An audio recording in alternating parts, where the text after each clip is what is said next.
दस देना जी जदों आपां लाइव हो गए तो काम आपां छेती निबेड़ देना। मैनू लगदा कि आपां शायद लाइव हो गए हाँ। हाँ जी आ गया वीर दा नोटिस। सत श्री अकाल वीर जी संधू साहब, सत श्री अकाल, सत श्री अकाल। की हाल चाल ने बाबे, ठीक ठाक हो, चढ़दी कला जी। जे हो गए लाइव, तुहानू लग रहा कि सारा कुछ ठीक है। जग्गी बाजवा, सत श्री अकाल, सत श्री अकाल। की हाल चाल ने, चढ़दी कला। तो उम्मीद करते हैं कि तुसी सारे ठीक ठाक होंगे। तो शेयर कर लेना जी।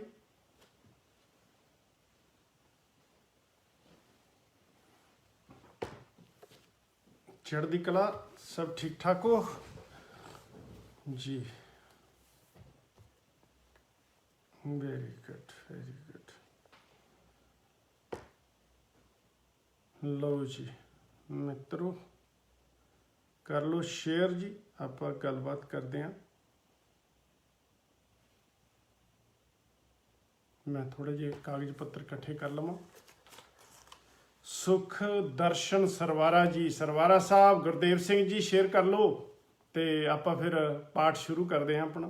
साडा पाठ ना तो सवेर का हुंदा जपजी साहब का, तो ना रहरास साहब का हुंदा, ना सौण लगे कीर्तन सोले का हुंदा। साडा तो पाठ जिहड़ा हुंदा वो तुसीं जाणदे ही हो। ठीक ठाक हो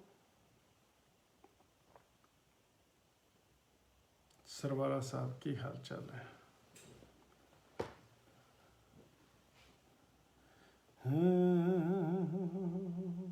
जी करो जी शेयर।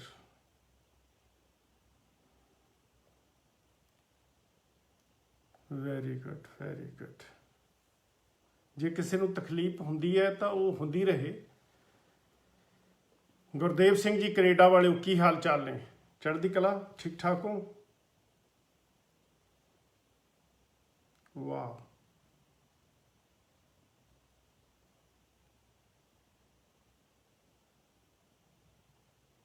थोड़े जे बंदे मैं चाहुंदा कि होर जुड़ जाण, तो फिर आपां करदे हां जी ये अज दा लाइव।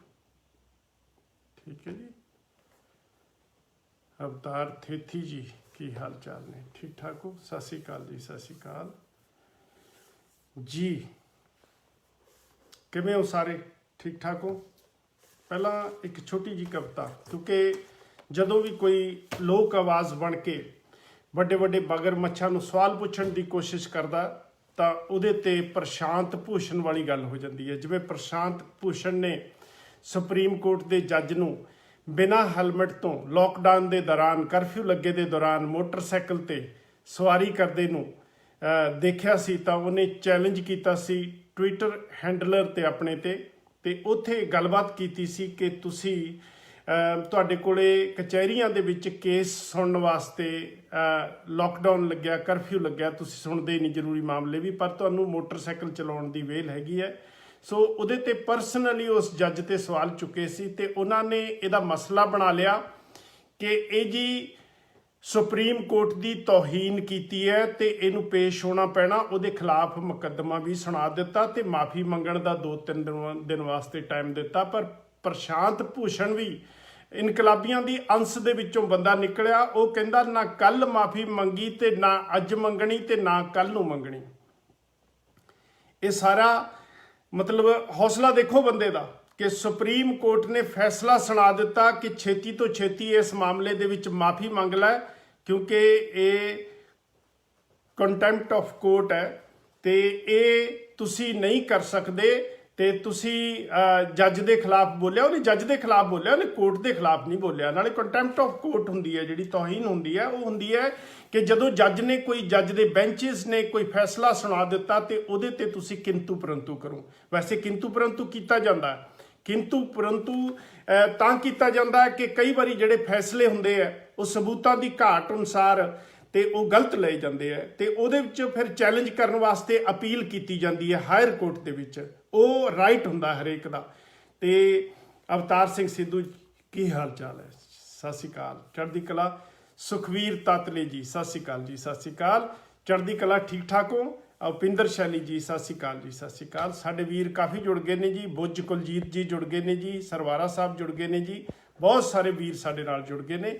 ਚੜ੍ਹਦੀ ਕਲਾ ਚ ਰਹੋ। ਤੇ ਅੱਜ ਕਾਫੀ ਅਹਿਮ ਗੱਲਾਂ ਜਿਹੜੀਆਂ ਤੁਹਾਡੇ ਨਾਲ ਕਰਨੀਆਂ, ਇੱਕ ਦੋ ਬੀਬੀਆਂ ਦੇ ਜਿਹੜੇ ਆ ਉਹ ਵੀ ਖੁਲਾਸੇ ਕਰਨੇ ਆ। ਸ਼ੇਅਰ ਕਰ ਲਓ ਜਿੰਨਾ ਹੁੰਦਾ, ਤੇ ਤਾਂ ਕਿ ਵੱਧ ਤੋਂ ਵੱਧ ਲੋਕਾਂ ਤੱਕ ਇਹ ਵੀਡੀਓ ਪਹੁੰਚ ਜੇ। ਜਿੰਨਾ ਲੋਕ ਆਵਾਜ਼ ਨੂੰ ਦਬਾਉਣ ਦੀ, ਵੱਡੇ ਲੋਕ, ਵੱਡੇ ਮਗਰਮੱਛ ਜਾਂ ਪੋਲੀਟੀਕਲ ਲੀਡਰ ਜਾਂ ਨਿਆਂ ਪ੍ਰਣਾਲੀਆਂ ਲੋਕ ਆਵਾਜ਼ ਨੂੰ ਦਬਾਉਣ ਦੀ ਜਿੰਨੀ ਕੋਸ਼ਿਸ਼ ਕਰਨਗੀਆਂ, ਉਨੀ ਲੋਕ ਆਵਾਜ਼ ਵੱਧਦੀ ਜਾਊਗੀ। ਤੇ ਉਹਦੇ ਮਾਮਲੇ 'ਚ ਸਾਡੇ ਹਰਕੇਸ਼ ਸਿੱਧੂ ਜੀ IAS ਸਾਬਕਾ DC ਸੰਗਰੂਰ ਨੇ ਇੱਕ ਕਵਿਤਾ ਲਿਖੀ ਹੈ, ਉਹ ਮੈਂ ਸ਼ੇਅਰ ਕਰਨੀ ਚਾਹੂੰਗਾ ਬਿਫੋਰ ਵੀ ਗੋ ਐਨੀ ਫਰਦਰ। ਆ ਸੱਚ ਤਾਂ ਸੁਕਰਾਤ ਯਾਰੋ, ਆ ਸੱਚ ਦਾ ਸੁਕਰਾਤ ਯਾਰੋ ਅਜੇ ਤੱਕ ਮਰਿਆ ਨਹੀਂ। ਜ਼ਹਿਰ ਪੀ ਕੇ ਝੂਠ ਹੱਥੋਂ ਸੱਚ ਦੇਖੋ ਫਿਰ ਡਰਿਆ ਨਹੀਂ। ਅਦਾਲਤਾਂ 'ਚ ਬੈਠੇ ਹੋਏ ਦੇਵਤਿਓ, ਸੱਚ ਤੁਸੀਂ ਕਿਉਂ ਜਰਿਆ ਨਹੀਂ? ਜੇ ਸੱਚ ਦੀ ਚਿੰਗਾੜੀ ਬਲ ਗਈ ਤਾਂ ਇਹ ਫੂਕ ਦਿਓ ਅਦਾਲਤਾਂ। ਲੋਕ ਰਾਜ ਦੇ ਇਹ ਚਾਰ ਥੰਮ ਜੋ ਨਿਤ ਨਿਤ ਨੇ ਕਰ ਰਹੇ ਜਹਾਲਤਾਂ। ਸੁਣੋ ਚਾਰ ਥੰਮਾਂ ਬਿਨਾਂ ਵੀ ਤਾਂ ਹੋਰ ਬਹੁਤ ਸਾਰੇ ਲੋਕ ਨੇ। ਕਦੇ ਸਾਰੇ ਤੁਰ ਪਏ ਜੇ ਇਕੱਠੇ ਹੋ ਕੇ, ਬਣ ਜਾਣੇ ਤੁਹਾਡੇ ਮੰਜੀ ਠੋਕ ਨੇ। ਜਾਪੇ ਚੰਗੇ ਕਰਮਾਂ ਦੀ ਨਿਸ਼ਾਨੀ, ਇਹਨਾਂ ਛੇੜ ਲਏ ਅੱਕੇ ਬੋਕ ਨੇ। ਸੁਕਰਾਤ ਨੇ ਜੇ ਮਰਦਾ ਤਾਂ ਹੱਕ ਸੱਚ, ਸੁਕਰਾਤ ਨਾ ਜੇ ਮਰਦਾ ਤਾਂ ਹੱਕ ਸੱਚ ਤੇ ਨਿਆਂ ਇਨਸਾਫ ਮਰ ਜਾਣਾ ਸੀ। ਪ੍ਰਸ਼ਾਂਤ ਭੂਸ਼ਣ ਹੋਰਾਂ ਦੇ ਨਾਂ ਹੱਥੋਂ ਕਦੇ ਮੁੜ ਇਹ ਇਤਿਹਾਸ ਦੁਹਰਾਣਾ ਸੀ। ਲੱਗ ਗਈ ਹੈ ਹੱਕ ਸੱਚ ਦੀ ਲੜਾਈ, ਬਿਗਲ ਵੱਜ ਗਿਆ ਏ ਜੰਗ ਘੋਲਦਾ। ਇਲਮੀ ਤੇ ਕਲਮੀ ਯੋਧਿਓ ਨਾ ਉਕਿਓ, ਹੁਣ ਅੱਜ ਡਗਾ ਵੱਜ ਗਿਆ ਏ ਢੋਲ ਦਾ। ਉੱਠੋ ਗੈਰ ਸਿਆਸੀ ਲੋਕੋ, ਸਿਆਸੀ ਲੋਕਾਂ ਤੇ ਬਿਲਕੁਲ ਵੀ ਇਤਬਾਰ ਨਹੀਂ ਕੋਈ ਰਿਹਾ ਕਿ ਇਹ ਕੋਈ ਲੋਕ ਪੱਖ ਦੀ ਗੱਲ ਕਰਨਗੇ ਜਾਂ ਨਹੀਂ ਕਰਨਗੇ। ਪਰ ਇਹ ਕੱਲੇ ਕਾਰੇ ਦੇਖੋ, ਇਲਮੀ ਤੇ ਕਲਮੀ ਯੋਧਿਓ ਨਾ ਉਕਿਓ, ਅੱਜ ਡਗਾ ਵੱਜ ਗਿਆ ਏ ਢੋਲ ਦਾ। ਉੱਠੋ ਗੈਰ ਸਿਆਸੀ ਲੋਕੋ, ਇਕੱਠੇ ਹੋ ਜਾਓ, ਛੇੜ ਦੇਵੋ ਘੋਲ ਮੁੱਦਿਆਂ ਦੀ ਲਹਿਰ ਦਾ। ਗਲਾ ਘੋਟ ਦਿਓ ਹੁਣ ਨਾਲੇ ਰਲ ਸਾਰੇ, ਫਿਰਕੇ ਤੇ ਵੱਡੀ ਖੋਰੀ ਵਾਲੀ ਜ਼ਹਿਰ ਦਾ। ਇਹ ਕੱਲੇ ਕਾਰੇ ਦੀ ਨਹੀਂ ਹੈ ਜੰਗ, ਇਹਨੂੰ ਜਾਣੋ ਲਹਿਰ ਸਾਰੇ ਆਵਾਮ ਦੀ। ਪਹਿਚਾਣ ਚੋਂ ਪਹਿਚਾਣ ਲੋ ਜੁੰਡਲੀ ਕੁਝ ਪਰਿਵਾਰ ਨੇ, ਘੇਰੀ ਜੋ ਜਮਾਤ ਹੈ ਇਹ ਹਰਾਮ ਦੀ। ਲੋਕ ਰਾਜ ਤੇ ਸੰਵਿਧਾਨ ਜੋ ਬਚਾਉਣਾ ਸਾਡੇ ਹੱਕਾਂ ਦੇ, ਜੋ ਲੋਟੂ ਛੇਤੀ ਉਖਾੜ ਦੋ। ਦੇਸ਼ ਨੂੰ ਆਜ਼ਾਦ ਜੇ ਕਰਾਉਣਾ, ਇਹਨਾਂ ਖੂਨ ਪੀਣੇ ਭੇੜੀਆਂ ਦੀ ਸਤਾਈ ਹੋਈ ਹੇੜ ਤੋਂ। ਦੇਖੋ ਜੀ, DC ਸਾਹਿਬ ਨੇ, ਸੇਵਾ ਮੁਕਤ DC ਸਾਹਿਬ ਨੇ, ਸਾਬਕਾ ਸੰਗਰੂਰ ਦੇ ਹਰਕੇਸ਼ ਸਿੰਘ ਸਿੱਧੂ, ਉਹਨਾਂ ਦੀਆਂ 4 ਸਤਰਾਂ ਸੀ ਜਿਹੜੀਆਂ ਮੈਂ ਤੁਹਾਡੇ ਨਾਲ ਸਾਂਝੀਆਂ ਕੀਤੀਆਂ। ਤੇ ਇੱਥੇ ਕਈਆਂ ਦੇ ਚਮਚੇ, ਕਈਆਂ ਦੇ ਫੀਲੇ, ਕਈਆਂ ਦੇ ਏਜੰਟ ਆਉਣਗੇ, ਉਹਨਾਂ ਦੀ ਸਾਨੂੰ ਕੋਈ ਬਿਲਕੁਲ ਪਰਵਾਹ ਨਹੀਂ ਹੈਗੀ ਤੇ ਅਸੀਂ ਆਪਣਾ ਕੰਮ ਜਿਹੜਾ ਆ ਉਹ ਜਾਰੀ ਰੱਖਣਾ। ਅੱਜ ਕੁਝ ਹੀ ਅਹਿਮ ਗੱਲਾਂ ਨੇ। ਪਿਛਲੇ 2 ਐਪੀਸੋਡ ਮੈਂ ਕੀਤੇ ਸੀ ਸਰਬੱਤ ਦੇ ਭਲੇ ਵਾਲੇ SP ਓਬਰਾਏ ਸਾਹਿਬ ਤੇ, ਉਹਨਾਂ ਦਾ ਕੋਈ ਜਵਾਬ ਨਹੀਂ ਆਇਆ। ਉਹਨਾਂ ਦੇ ਫੀਲਿਆਂ ਦੇ ਕੋਈ ਜਵਾਬ ਨਹੀਂ ਆਏ, ਉਹ ਚੁੱਪ ਨੇ। ਜੇ ਉਹਨਾਂ ਨੂੰ ਮੇਰੇ ਸਵਾਲ ਠੀਕ ਵੀ ਨਹੀਂ ਲੱਗਦੇ ਤਾਂ ਉਹ ਠੀਕ ਕੀ ਹੈ ਉਹਦਾ ਜਵਾਬ ਦੇ ਸਕਦੇ ਸੀ, ਪਰ ਉਹ ਬਿਲਕੁਲ ਚੁੱਪ ਨੇ।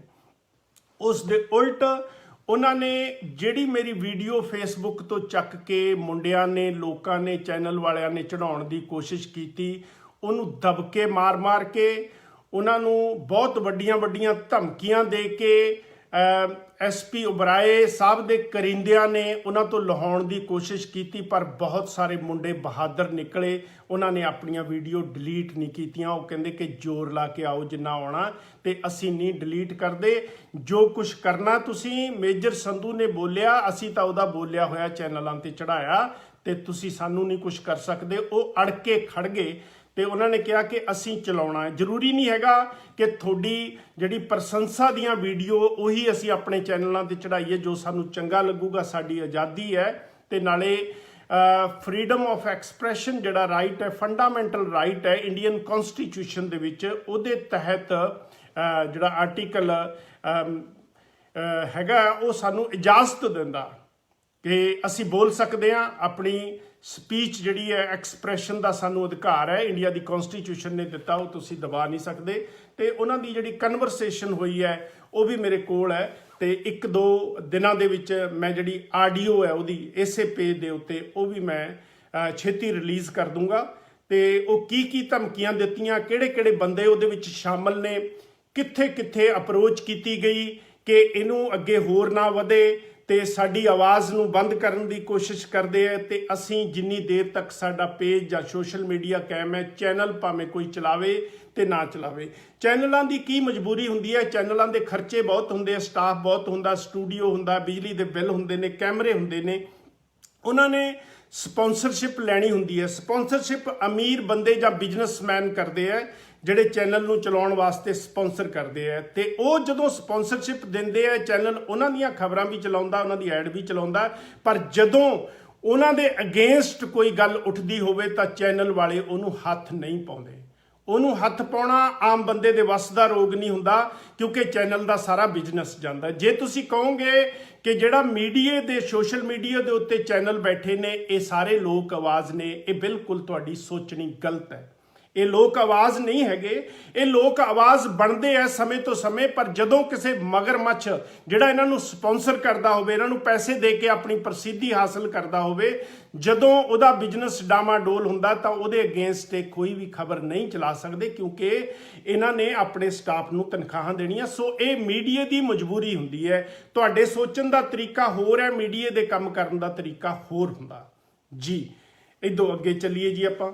ਤੇ ਆਪਾਂ 2-3 ਗੱਲਾਂ ਕੀਤੀਆਂ ਸੀ ਕਿ ਸਰਬੱਤ ਦਾ ਭਲਾ ਜਿਹੜਾ ਟਰਸਟ ਹੈ ਉਹਦੇ ਵਾਸਤੇ SP ਉਬਰਾਏ ਜੀ ਉਹਨੂੰ ਚਲਾਉਂਦੇ ਆ। ਉਹਨਾਂ ਦੇ ਵਿੱਚੋਂ ਇੱਕ ਇਹ ਵੀ ਸਵਾਲ ਸੀ ਕਿ ਫੱਗਣ ਮਾਜਰਾ ਦੇ ਵਿੱਚ, ਫੱਗਣ ਮਾਜਰਾ ਪਟਿਆਲੇ ਜ਼ਿਲ੍ਹੇ ਦੇ ਵਿੱਚ ਇੱਕ ਪਿੰਡ ਪੈਂਦਾ ਹੈ, ਕਿ ਉੱਥੋਂ ਦੀ ਜਿਹੜੀ ਇਹਨਾਂ ਨੇ ਜ਼ਮੀਨ ਬਹੁਤ ਇੱਕ ਇਨਡਾਇਰੈਕਟ ਤਰੀਕੇ ਦੇ ਨਾਲ ਹਥਿਆਈ ਸੀ, ਖਰੀਦੀ ਸੀ ਬਹੁਤ ਸਸਤੇ ਰੇਟ ਦੇ ਵਿੱਚ, ਪੰਚਾਇਤ ਨੂੰ ਵਿੱਚ ਮਿਲਾ ਕੇ, ਕੁਝ ਅਫਸਰਾਂ ਨੂੰ ਵਿੱਚ ਮਿਲਾ ਕੇ, ਕੁਝ ਤਹਿਸੀਲਦਾਰਾਂ ਨੂੰ ਵਿੱਚ ਮਿਲਾ ਕੇ।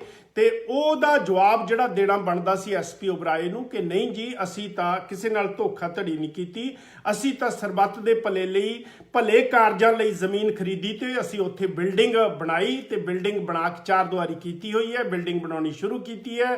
ਜਿਸ ਕਾਰਜ ਲਈ ਅਸੀਂ ਜ਼ਮੀਨ ਲਈ ਸੀ ਤੇ ਉਸੇ ਕਾਰਜ ਵਾਸਤੇ ਹੀ ਅਸੀਂ ਉਹਨੂੰ ਯੂਜ਼ ਕਰ ਰਹੇ ਹਾਂ। ਪਰ ਨਹੀਂ, ਇੱਦਾਂ ਨਹੀਂ ਹੋਇਆ।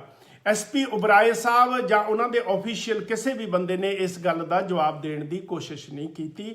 ਤੇ ਮੈਂ ਕੋਸ਼ਿਸ਼ ਕਰਦਾ ਕਿ SP ਉਬਰਾਏ ਸਾਹਿਬ ਨੇ ਜਿਹੜੇ ਪਿੰਡ ਜ਼ਮੀਨ ਲਈ, ਉਸ ਜ਼ਮੀਨ ਜਿਹੜੇ ਲੈਣ ਵਾਲੇ ਲੋਕ ਸੀਗੇ ਜਾਂ ਦੇਣ ਵਾਲੇ ਲੋਕ ਸੀਗੇ, ਉਹਦੇ ਵਿੱਚ ਉਹਦੇ ਪਿੰਡ ਦੀ ਪੰਚਾਇਤ ਸ਼ਾਮਲ ਸੀ। ਪਿੰਡ ਦਾ ਜਿਹੜਾ ਸਰਪੰਚ ਸੀ ਉਸ ਵੇਲੇ ਉਹਦੇ ਨਾਲ ਵੀ ਲੈਣ ਦੇਣ ਕੀਤਾ ਗਿਆ। ਮੌਕੇ ਤੇ ਜਿਹੜੇ ਪੋਲੀਟੀਕਲ ਲੋਕ ਸੀ, ਤਹਿਸੀਲਦਾਰ ਸੀ, ਹੋਰ ਵੱਡਾ ਅਮਲਾ ਸੀ ਜਿਹੜਾ, ਉਹਨਾਂ ਨੂੰ ਵੀ ਸ਼ਾਇਦ ਇਹ ਖਦਸ਼ਾ ਹੈ ਕਿ ਸ਼ਾਇਦ ਉਹਨਾਂ ਨੂੰ ਬੁਰਕੀ ਪਾ ਕੇ ਕੰਮ ਕਰਾਇਆ ਗਿਆ ਹੋਵੇ। ਪਰ ਇਸ ਤਰ੍ਹਾਂ ਲੋਕਾਂ ਨੂੰ ਇਹ ਲਾਰਾ ਕਹਿੰਦੇ ਲਾਇਆ ਗਿਆ ਸੀ ਕਿ ਜਦੋਂ ਮਤਾ ਪਵਾਇਆ ਸੀ, ਸਾਈਨ ਕਰਾਇਆ ਸੀ, ਕਿਉਂਕਿ ਪਿੰਡ ਦੀ ਪੰਚਾਇਤੀ ਜ਼ਮੀਨ ਜਿਹੜੀ ਹੈ ਉਹ ਪੰਚਾਇਤ ਦੇ ਜਿਹੜਾ ਮਤਾ ਪਾਇਆ ਹੁੰਦਾ, ਪੰਜਾਬੀ 'ਚ ਉਹਨੂੰ ਮਤਾ ਕਹਿੰਦੇ ਆ, ਤੇ ਉਹ ਮਤੇ ਤੋਂ ਬਿਨਾਂ ਇਹ ਜਿਹੜੀ ਹੈ ਉਹ ਨਹੀਂ ਦਿੱਤੀ ਜਾ ਸਕਦੀ ਜ਼ਮੀਨ। ਤੇ ਉਹ ਸਰਪੰਚ ਸਾਹਿਬ ਬਦਲ ਗਏ ਨੇ ਜਿਨ੍ਹਾਂ ਨੇ ਜ਼ਮੀਨ ਵੇਚੀ ਸੀ। ਉਸ ਤੋਂ ਬਾਅਦ ਫਿਰ ਦੂਜੇ ਸਰਪੰਚ ਸਾਹਿਬ ਆਏ, ਉਹਨਾਂ ਨੂੰ ਘਪਲੇ ਦਾ ਪਤਾ ਲੱਗਿਆ, ਉਹਨਾਂ ਨੇ ਬਹੁਤ ਕੋਸ਼ਿਸ਼ ਕੀਤੀ, ਪਰ ਉਹ ਕਹਿੰਦੇ ਕਿ ਤਾਰਾਂ ਬਹੁਤ ਉੱਪਰ ਤੱਕ ਜੁੜੀਆਂ ਹੋਈਆਂ ਨੇ, ਬਹੁਤ ਸਾਰੇ ਲੀਡਰ ਇਹਦੇ 'ਚ ਅਕਾਲੀਆਂ ਦੇ ਇਨਵੋਲਵ ਨੇ, ਇਸ ਕਰਕੇ ਇਹ ਚੀਜ਼ ਜਿਹੜੀ ਆ ਅੱਗੇ ਨਹੀਂ ਵੱਧ ਸਕੀ। ਪਰ ਉਹ ਕੋਸ਼ਿਸ਼ ਕਰ ਰਹੇ ਹੈ ਕਿ ਇਸ ਘਪਲੇ ਨੂੰ ਵਾਪਸ ਕੀਤਾ ਜਾਵੇ ਤਾਂ ਕਿ ਸਾਡੇ ਪਿੰਡ ਦੀ ਜਿਹੜੀ ਜ਼ਮੀਨ ਹੈ ਉਹ ਵਾਪਸ ਆਵੇ। ਆਪਾਂ ਸਰਪੰਚ ਸਾਹਿਬ ਨਾਲ ਗੱਲ ਕਰਨ ਦੀ ਕੋਸ਼ਿਸ਼ ਕਰਦੇ ਹਾਂ, ਜੇ ਉਹਨਾਂ ਦਾ ਨੰਬਰ ਮਿਲ ਗਿਆ ਤਾਂ।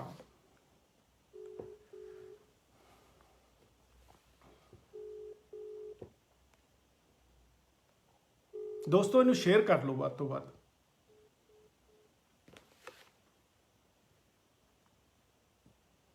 ਮੇਰਾ ਖਿਆਲ ਹੈ ਕਿ ਜਾਂ ਤਾਂ ਬੈਲ ਜਾ ਨਹੀਂ ਰਹੀ ਜਾਂ ਉਹ ਚੱਕ ਨਹੀਂ ਰਹੇ। ਸਤਿ ਸ਼੍ਰੀ ਅਕਾਲ ਸਰਪੰਚ ਸਾਹਿਬ। ਸਰਪੰਚ ਸਾਹਿਬ ਸਤਿ ਸ਼੍ਰੀ ਅਕਾਲ। ਹੈਲੋ, ਹਾਂ ਸਤਿ ਸ਼੍ਰੀ ਅਕਾਲ ਸਰਪੰਚ ਸਾਹਿਬ, ਸੰਧੂ ਬੋਲ ਰਿਹਾ ਜੀ। ਜੀ ਕੀ ਹਾਲ ਚਾਲ ਹੈ? ਠੀਕ ਹੈ। ਮੈਂ ਤੁਹਾਨੂੰ ਕਿਹਾ ਸੀ 7:30 ਕਾਲ ਕਰੂੰਗਾ, ਮੈਂ ਕਰ ਦਿੱਤੀ, ਦੇਖ ਲਓ। ਹਾਂਜੀ ਹਾਂਜੀ ਹਾਂਜੀ ਵੀਰ ਜੀ, ਹੋਰ ਠੀਕ ਹੋ? ਸਭ ਠੀਕ ਠਾਕ ਹੋ? ਤੁਸੀਂ ਕੰਫਰਟੇਬਲ ਹੋ 5-7 ਮਿੰਟ ਗੱਲ ਕਰਨ ਵਾਸਤੇ ਸਰ? ਹਾਂਜੀ ਹਾਂਜੀ ਫੱਗਣ ਮਾਜਰੇ ਦੇ ਸਰਪੰਚ ਸਾਹਿਬ ਹੀ ਬੋਲ ਰਹੇ ਹੋ ਨਾ? ਹਾਂਜੀ ਹਾਂਜੀ ਹਾਂਜੀ ਅੱਛਾ, ਮੈਂ ਨਾ ਇੱਕ ਮਾਮਲੇ 'ਚ ਤੁਹਾਡੇ ਤੋਂ ਥੋੜੀ ਜੀ ਖਬਰ ਲੈਣੀ ਸੀ ਕਿ ਇੱਕ ਸਰਬੱਤ ਦੇ ਭਲੇ ਟਰਸਟ ਨੇ ਤੁਹਾਡੇ ਪਿੰਡ ਦੀ ਜ਼ਮੀਨ ਲਈ ਸੀ। ਉਹ ਕਿੰਨੀ ਜ਼ਮੀਨ ਸੀ ਜੀ? 12 ਕਿੱਲੇ 13 ਕਿੱਲੇ? ਹਾਂਜੀ, ਉਹ ਕਿੰਨੀ ਜ਼ਮੀਨ ਸੀ ਸਰ? ਹੈਲੋ ਹੈਲੋ ਜੀ, ਉਹ ਜ਼ਮੀਨ ਕਿੰਨੀ ਸੀ ਸਰ? ਹੈਲੋ ਜੀ ਤੁਹਾਨੂੰ ਮੇਰੀ ਗੱਲ ਸੁਣਾਈ ਦੇ ਰਹੀ ਹੈ ਕਿ ਨਹੀਂ? ਹਾਂਜੀ ਹਾਂਜੀ ਹਾਂਜੀ ਹਾਂਜੀ ਉਹ ਜ਼ਮੀਨ ਕਿੰਨੀ ਸੀ ਜੀ, ਜਿਹੜੀ ਜ਼ਮੀਨ ਸਰਬੱਤ ਦੇ ਭਲੇ ਨੇ ਤੁਹਾਡੀ ਲਈ ਸੀ ਪਿੰਡ ਦੀ? ਉਹ ਸਾਡੇ ਪਿੰਡ ਦੀ ਜੀ ਜ਼ਮੀਨ ਐਸਪੀ ਵਰਾਏ ਹੈ ਜੀ, ਜਿਹੜਾ ਸਰਬੱਤ ਦਾ ਭਲਾ ਬਣਿਆ ਟਰਸਟ। ਹਾਂਜੀ ਹਾਂਜੀ, ਐਸਪੀ ਉਬਰਾਏ ਸਾਹਿਬ ਦੀ ਗੱਲ ਕਰ ਰਹੇ ਹਾਂ ਜੀ ਅਸੀਂ। ਹਾਂਜੀ ਹਾਂਜੀ, ਉਹ ਜੀ 12 ਏਕੜ ਜ਼ਮੀਨ ਸੀ ਜੀ। ਅੱਛਾ ਜੀ, ਤੇ ਇਹ ਪੰਚਾਇਤ ਨੇ ਇਹ ਕਿਵੇਂ ਵੇਚ ਦਿੱਤੀ? ਪਿੰਡ ਦੀ ਜ਼ਮੀਨ ਜਿਹੜੀ ਹੈ ਉਹ ਤਾਂ ਬਹੁਤ ਬੜਾ, ਉਹਦੇ 'ਚ ਕਾਗਜ਼ ਪੱਤਰ ਚਾਹੀਦੇ ਆ, ਬੜੇ ਮਤੇ ਚਾਹੀਦੇ ਆ ਉਹਦੇ ਵਿੱਚ। ਮਤੇ ਸਰ ਪਏ ਵੇ ਨੇ ਪੂਰੇ ਨਾ, ਜਿਹੜੇ ਸਾਡੇ ਸਰਪੰਚ ਸਾਹਿਬ ਸੀ ਨਾ ਪਿਛਲੇ। ਅੱਛਾ ਜੀ, ਤੁਸੀਂ ਹੁਣ ਨਵੇਂ ਸਰਪੰਚ ਬੋਲ ਰਹੇ ਹੋ ਨਾ? ਹਾਂਜੀ ਹਾਂਜੀ ਅੱਛਾ ਅੱਛਾ ਜੀ, ਪਿਛਲੇ ਸਰਪੰਚ ਨੇ ਵੇਚੀ ਸੀ? ਉਹ ਜੀ ਪਿਛਲੀ ਪੰਚਾਇਤ ਨੇ ਕਰਿਆ ਸੀ, ਉਹਦੇ ਨਾਲ ਸਾਡਾ ਕੋਈ ਲਾਗਾ ਦੇਗਾ ਨਹੀਂ ਜੀ। ਅਸੀਂ ਤਾਂ ਸੌਕਾ ਤੇ ਉਸ ਗੱਲ ਤੇ ਨਾਰਾਜ਼ ਹੈ ਜੀ, ਸਾਡਾ ਸਾਰਾ ਪਿੰਡ ਨਾਰਾਜ਼ ਹੈ, ਕਿਉਂਕਿ ਉਹ ਜਿਹੜੀ ਜ਼ਮੀਨ ਹੈ ਨਾ, ਹਾਂਜੀ, ਜਿਹੜੀ ਦਾ ਤਬਾਦਲਾ ਹੋਇਆ ਉਹ ਬਿਲਕੁਲ ਗਲਤ ਹੋਇਆ।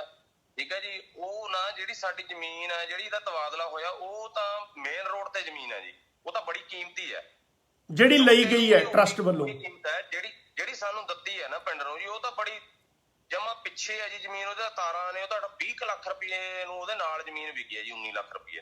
ਅੱਛਾ, ਉਹ ਬਹੁਤ ਸਸਤੀ ਸੀ, ਜਿਹੜੀ ਲਈ ਗਈ ਆ ਉਹ ਬਹੁਤ ਮਹਿੰਗੀ ਹੈ। ਉਹ ਤਾਂ ਜੀ ਦੇਖੋ ਸਰ, ਸਾਰਿਆਂ ਨੂੰ ਪਤਾ ਉਹ ਤਾਂ ਮੇਨ ਰੋਡ ਤੇ ਸੀ।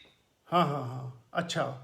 ਉਸ ਗੱਲ ਤੇ ਤਾਂ ਜੀ ਸਾਰਾ ਸਾਡਾ ਪਿੰਡ ਨਾਰਾਜ਼ ਸੀ ਸਰਪੰਚ ਸਾਹਿਬ ਤੇ, ਵੀ ਇਹ ਕਿਉਂ ਦਿੱਤੀ, ਕਿਉਂ ਇਹ ਗਲਤ ਕੰਮ ਹੋਇਆ ਜੀ। ਤੇ ਫਿਰ ਜਦੋਂ ਤੁਸੀਂ ਆਏ ਤੇ ਤੁਸੀਂ ਪਿੰਡ ਦੇ ਲੋਕਾਂ ਨੂੰ ਨਾਰਾਜ਼ ਨਾ ਹੋਣ ਉਹਨਾਂ ਵਾਸਤੇ ਕੁਝ ਜ਼ੋਰ ਚਲਾਇਆ? ਜ਼ੋਰ ਚਲਾਇਆ ਜੀ ਅਸੀਂ, ਸਾਡਾ ਲੋਕਾਂ ਨੂੰ ਵਾਅਦਾ ਕਰਿਆ ਵਾ ਸੀ ਜੀ, ਹਨਾ ਜੀ, ਵੀ ਅਸੀਂ ਤੁਹਾਡੇ ਇਹਦੇ ਖਿਲਾਫ ਜੀ ਜਾਵਾਂਗੇ, ਵੀ ਜੋ ਜਿੰਨਾ ਕੁ ਹੋਇਆ ਅਸੀਂ ਕਰਾਂਗੇ ਜੀ। ਅਸੀਂ ਫਿਰ ਹਾਈ ਕੋਰਟ ਨਾਲ ਜੀ ਕੇਸ ਪਾਇਆ ਸੀ। ਅੱਛਾ, ਤੁਸੀਂ ਵੈਸੇ ਰਿਕੁਐਸਟ ਕੀਤੀ ਉਬਰਾਏ ਸਾਹਿਬ ਨੂੰ ਕਿ ਤੁਸੀਂ ਜੀ ਸਾਡੇ ਪਿੰਡ ਦੀ ਜ਼ਮੀਨ ਵਾਪਸ ਕਰ ਦਿਓ? ਨਹੀਂ ਜੀ, ਉਹ ਸਾਡੇ ਨਾਲ ਕਿੱਥੇ, ਉਹਨਾਂ ਦਾ ਤਾਲਮੇਲ ਹੋਇਆ ਹੀ ਨਹੀਂ ਜੀ ਸਾਡੇ ਨਾਲ ਤਾਂ।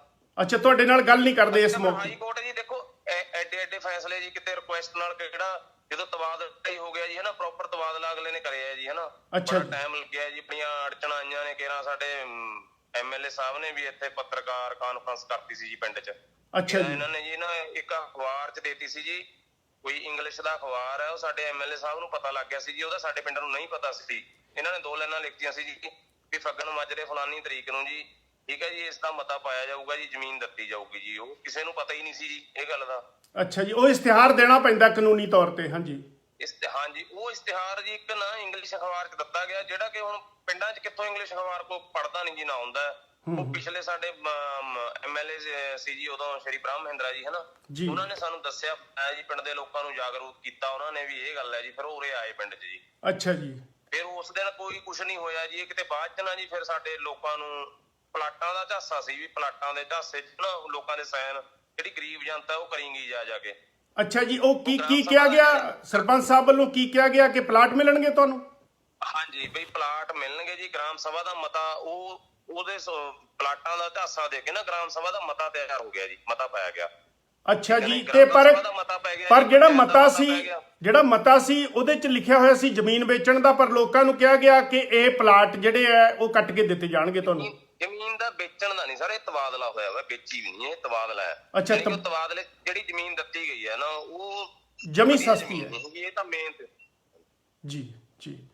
ਤੇ ਇਹਦੇ ਵਿੱਚ ਫਿਰ ਕਿਹੜੇ ਬੰਦੇ ਇਨਵੋਲਵ ਸੀ? ਕਿਉਂਕਿ ਜਦੋਂ ਰਜਿਸਟਰੀ ਹੁੰਦੀ ਹੈ ਇਦਾਂ ਦੀ ਸਰਪੰਚ ਸਾਹਿਬ, ਉਹਦੇ ਵਿੱਚ ਤਾਂ ਤਹਿਸੀਲਦਾਰ ਹੁੰਦੇ ਆ, ਹੋਰ ਬਹੁਤ ਅਮਲਾ ਇਨਵੋਲਵ ਹੁੰਦਾ, ਤੇ ਉਹ ਕਿਵੇਂ ਕਰਾਇਆ ਫਿਰ ਇਹਨਾਂ ਨੇ? ਤਾਂ ਜੀ ਇਹਨਾਂ ਦੇ ਸਾਰਿਆਂ ਦੇ ਫਿਰ ਉਹ ਇਨਵੋਲਵ ਨੇ ਨਾ ਉਹ ਚ ਸਾਰੇ। ਦੇਖੋ ਜੀ ਪੰਚਾਇਤ ਮੰਤਰੀ ਦੀ ਮਨਜ਼ੂਰੀ ਹੈ ਜੀ, ਪਹਿਲਾਂ ਪੰਚਾਇਤ ਦਾ ਮਤਾ ਹੈ ਜੀ, ਗ੍ਰਾਮ ਸਭਾ ਦਾ ਮਤਾ ਹੈ ਜੀ, ਹਨਾ ਜੀ। ਤੇ ਡਾਇਰੈਕਟਰ ਦੀ ਮਨਜ਼ੂਰੀ ਹੈ ਜੀ। ਪੰਚਾਇਤ ਮੰਤਰੀ ਕੌਣ ਸੀ ਜੀ ਉਸ ਵੇਲੇ? ਰਖੜਾ ਸਾਹਿਬ। ਸਿੰਘ ਰਖੜਾ ਸੀ। ਸੁਰਜੀਤ ਸਿੰਘ ਰਖੜੇ ਨਾਲ ਇਹਨਾਂ ਦੀ ਓਬਰਾਏ ਸਾਹਿਬ ਦੀ ਗੱਲਬਾਤ ਸਿੱਧੀ ਸੀ? ਹਾਂਜੀ ਉਹ ਤਾਂ ਹੈਗੇ ਜੀ, ਪੋਲੀਟੀਕਲ ਲੀਡਰਾਂ ਨਾਲ ਉਹਨਾਂ ਦੀ ਹੈਗੀ ਹੋਇਆ। ਅੱਛਾ, ਉਹ ਸੁਰਜੀਤ ਸਿੰਘ ਰਖੜਾ ਤੇ ਹੋਰ ਕੌਣ ਇਨਵੋਲਵ ਸੀਗੇ ਤੇ ਜਿਹੜੇ ਜਿਨ੍ਹਾਂ ਨੇ ਸਾਈਨ ਕੀਤੇ, ਰਜਿਸਟਰੀ ਕੀਤੀ, ਤੇ ਉਹਨੇ ਨਹੀਂ ਕੋਈ ਨੱਕ ਨੁੱਕ ਮਾਰਿਆ? ਨਹੀਂ ਸਰ, ਉਹਨਾਂ ਨੇ ਤਾਂ ਕੀ ਨੱਕ ਮਾਰਨਾ ਸੀ, ਉਹਨਾਂ ਨਾਲ ਹੋਊ ਇਹਨਾਂ ਦੀ ਗੱਲਬਾਤ ਜਿਵੇਂ ਵੀ ਹੋਊਗੀ, ਠੀਕ ਹੈ ਨਾ ਜੀ। ਇੱਥੇ BDPO 2 ਘੰਟੇ ਵਾਸਤੇ ਬਦਲਾ ਕੇ ਲਿਆਂਦਾ ਗਿਆ ਜੀ। BDPO? ਹਾਂਜੀ ਹਾਂ, BDPO ਜੀ, ਜਿਹੜਾ BDO ਕਹਿੰਦੇ ਆ ਜੀ ਆਪਾਂ, ਪੰਚਾਇਤ ਦਾ ਅਫਸਰ ਹੁੰਦਾ। ਪੰਚਾਇਤ ਅਫਸਰ? ਅੱਛਾ, ਉਹ ਕਰਦਾ ਨਹੀਂ ਸੀ ਸਾਈਨ? ਹਾਂਜੀ, ਉਹਨੇ ਮਤਾ ਪਾਸ ਉਸਨੇ ਕਰਨਾ ਹੁੰਦਾ ਨਾ ਜੀ। ਪੰਚਾਇਤ ਦੀ ਇਹੀ ਜੀ ਮਨਜ਼ੂਰੀ ਹੈ ਜਿਹੜੀ ਪਹਿਲਾਂ ਪੰਚਾਇਤ ਨੂੰ ਮਨਜ਼ੂਰੀ ਉਹ ਦਿੰਦਾ ਜੀ BDPO, ਫਿਰ DDPO ਦਿੰਦਾ ਜੀ। ਹਾਂਜੀ, ਹੈਲੋ ਜੀ। ਫਿਰ DDPO ਦਿੰਦਾ ਜੀ, ਫਿਰ ਡਾਇਰੈਕਟਰ ਸਾਹਿਬ ਦੀ ਵੀ ਮਨਜ਼ੂਰੀ ਹੋਈ ਵੀ ਹੈ ਜੀ। ਅੱਛਾ, ਤੇ ਫਿਰ ਉਹ ਜਿਹੜਾ ਸਾਈਨ ਨਹੀਂ ਸੀ ਕਰਦਾ ਉਹਨੂੰ ਬਦਲ ਦਿੱਤਾ ਗਿਆ? ਹਾਂਜੀ ਉਹ BDPO ਬਦਲਿਆ ਗਿਆ ਜੀ। ਉਸ ਦੀ ਅਸੀਂ ਤਰੀਕਾਂ ਵਗੈਰਾ ਕਢਾ ਕੇ ਦੇਖੀਆਂ ਨੇ ਨਾ ਜੀ। ਉਹ 2 ਘੰਟੇ ਵਾਸਤੇ ਕੋਈ BDPO ਬਦਲਿਆ ਗਿਆ ਜੀ। 2 ਘੰਟੇ ਲਈ BDPO ਬਦਲ ਦਿੱਤਾ ਇਹ ਕੰਮ ਕਰਾਉਣ ਵਾਸਤੇ? ਹਾਂਜੀ ਬੱਲੇ। ਇਹ ਤਾਂ ਬੜਾ ਹਾਈਲਾਈਟ ਹੋਇਆ ਜੀ ਸਾਡੇ ਇਲਾਕੇ 'ਚ ਗੱਲ, ਵੀ ਪਿੰਡ ਨਾਲ ਠੱਗੀ ਵੱਜੀ ਹੈ ਜੀ, ਗਲਤ ਹੋਇਆ।